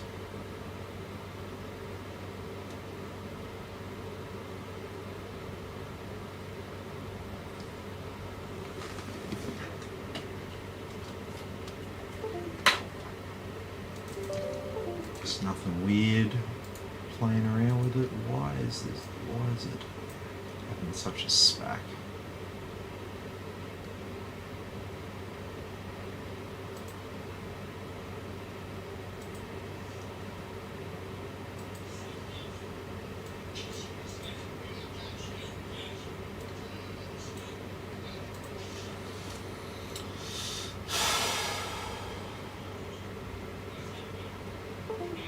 Well, that is fucking strange.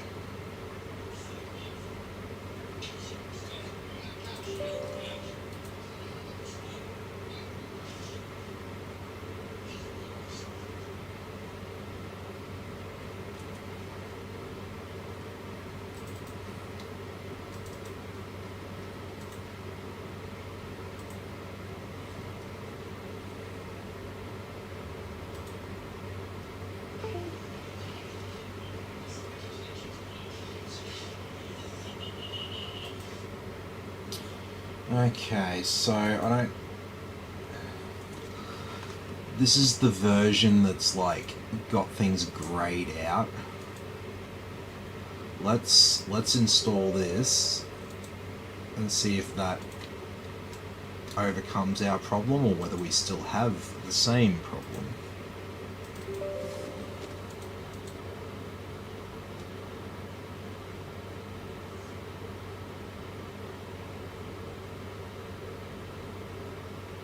Same problem.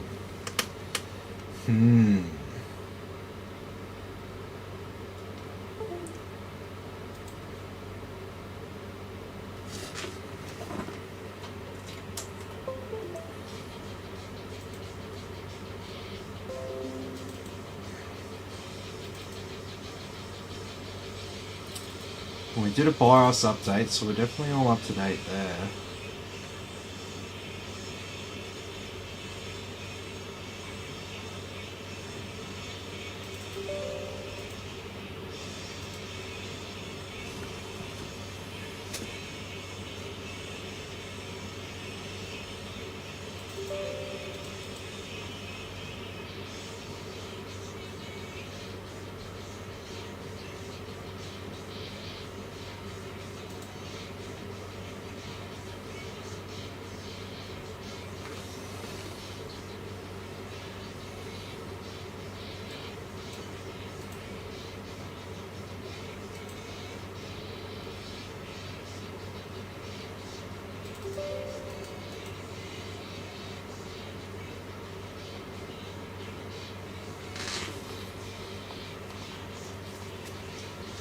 That is really strange.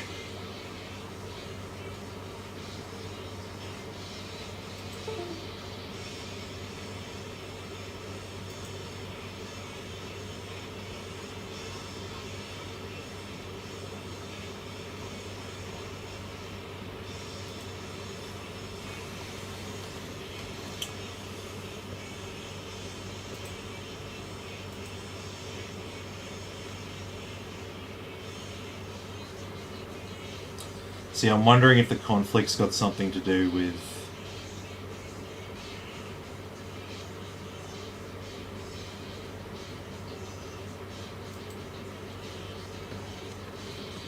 really?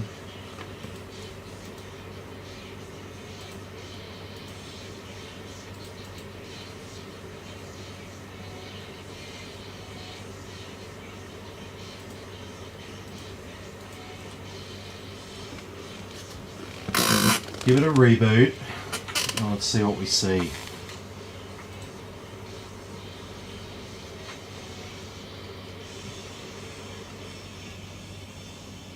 It's like some sort of a conflict, or it's like timing out when trying to talk to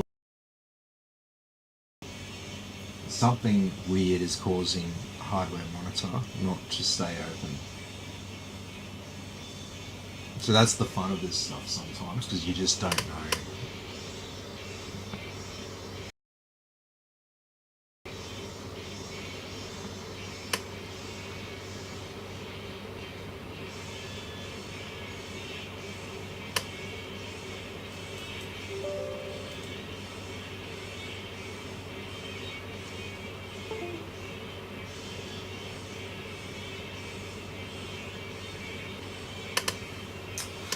It's not responding.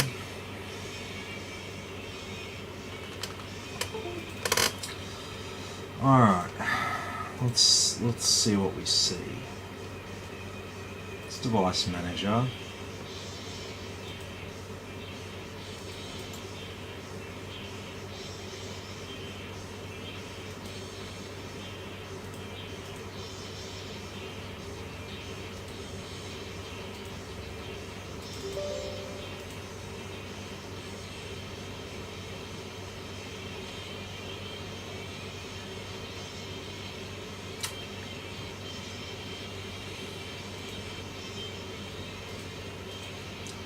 Restart it. So I disabled the onboard graphics because I've got a hunch that maybe that's causing a conflict with hardware monitor and causing it to crash. Though I haven't seen that particular problem with that app before. It's one thing I just want to rule out.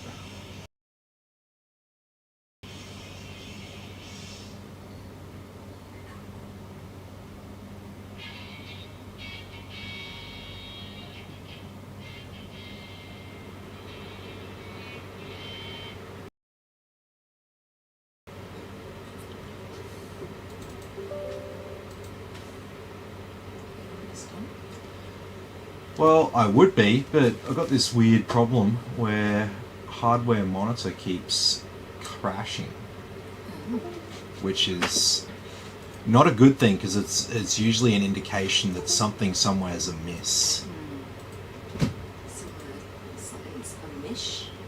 Something's amiss. Something's amiss.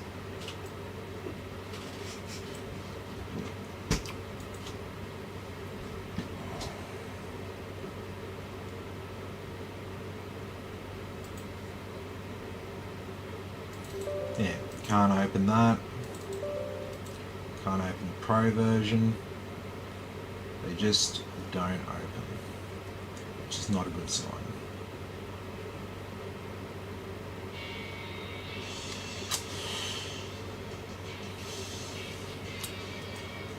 Okay.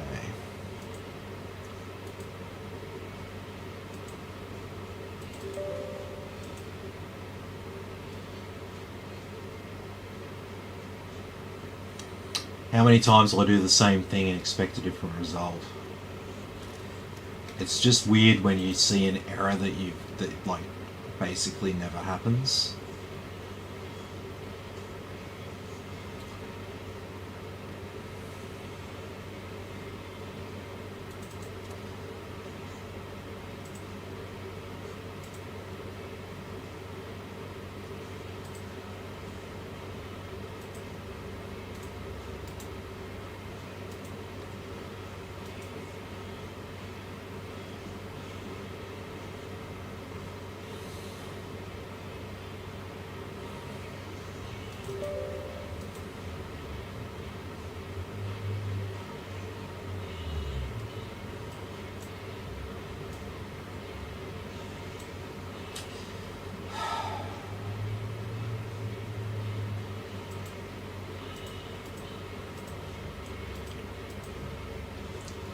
There's nothing else plugged into it that's posting as an error or anything.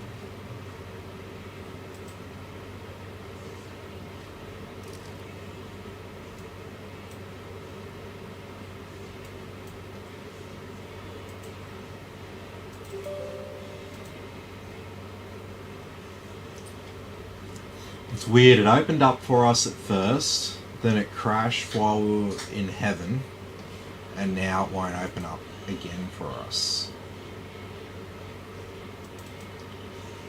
Well, if I run, so let's just move on with the stress test, even without a hardware monitor. Let's just run it.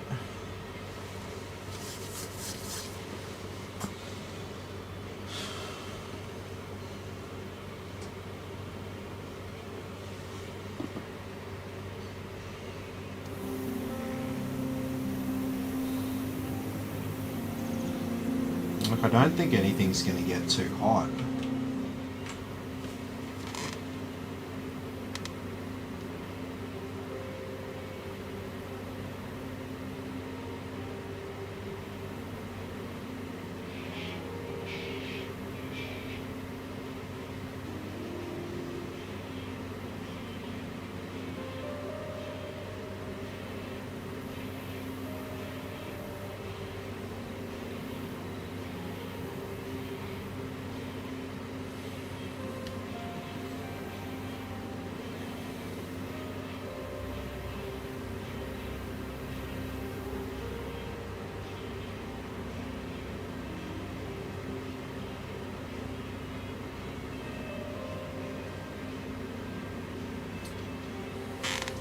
So Reaver Tuner's not having any issue reading data. The same sort of stuff that hardware monitors should read.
So no problems there.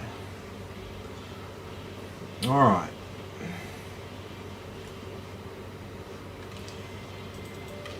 And this is just going to keep crashing on us, eh?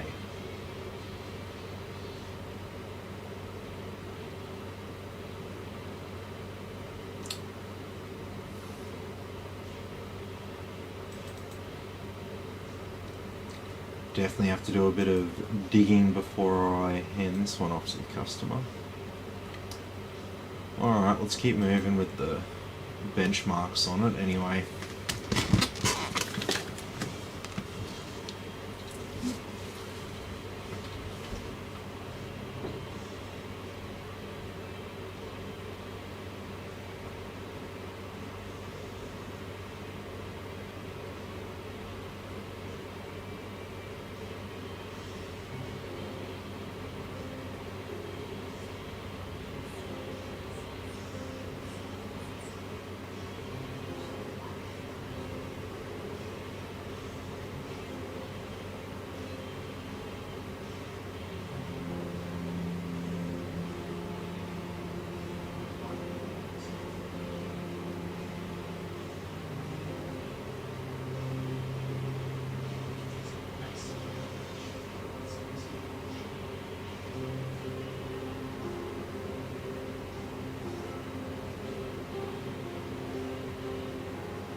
Okay. Well, since Hardware Monitor's not playing with it for us tonight, do a bit of digging into that one. We'll keep moving forward.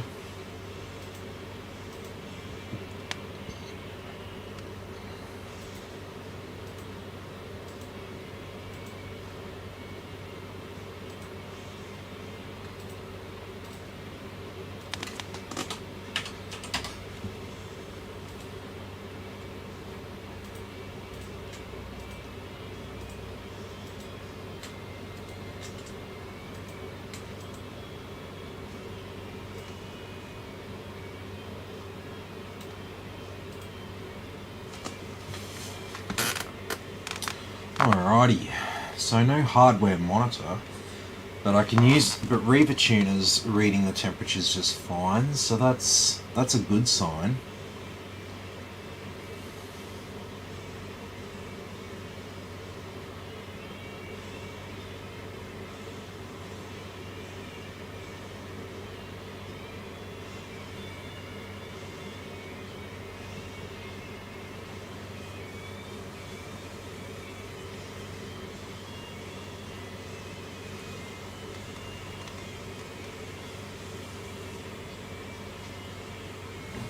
Yeah, that CPU's not going to get probably any hotter than 70C, I don't think.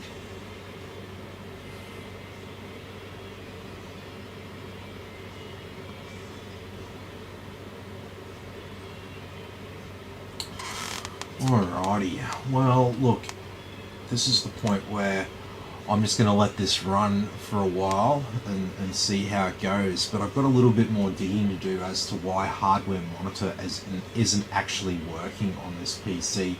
It's a standard application that I install on every PC that I build, and it's very, very basic, very, very simple software. It's the sort of thing that doesn't stuff up unless something else is out of place somewhere. So let me do a bit of digging into it, because I obviously, like I said, it's a simple app. I install it all the time, and it's the sort of thing that doesn't usually have any problems. And if it does have problems, it's normally, oh, there's a new version of it there, ready to go, ready to download. So that's kind of where we're at right now. So probably won't do a follow-up video unless there's like quite a bit of interesting shit involved, but if it's all very boring stuff, there won't be a follow-up. So this PC should be ready for this customer to pick up, like, you know, by the weekend anyway. So yeah, not 100% smooth sailing with this build. Like at the start it was, when we were putting it together, it was relatively smooth sailing. However, it didn't end up that way with that weird problem with hardware monitor. Anyway, so thanks everyone for watching. Be sure to like and subscribe to the channel, and I'll catch you all in the next video.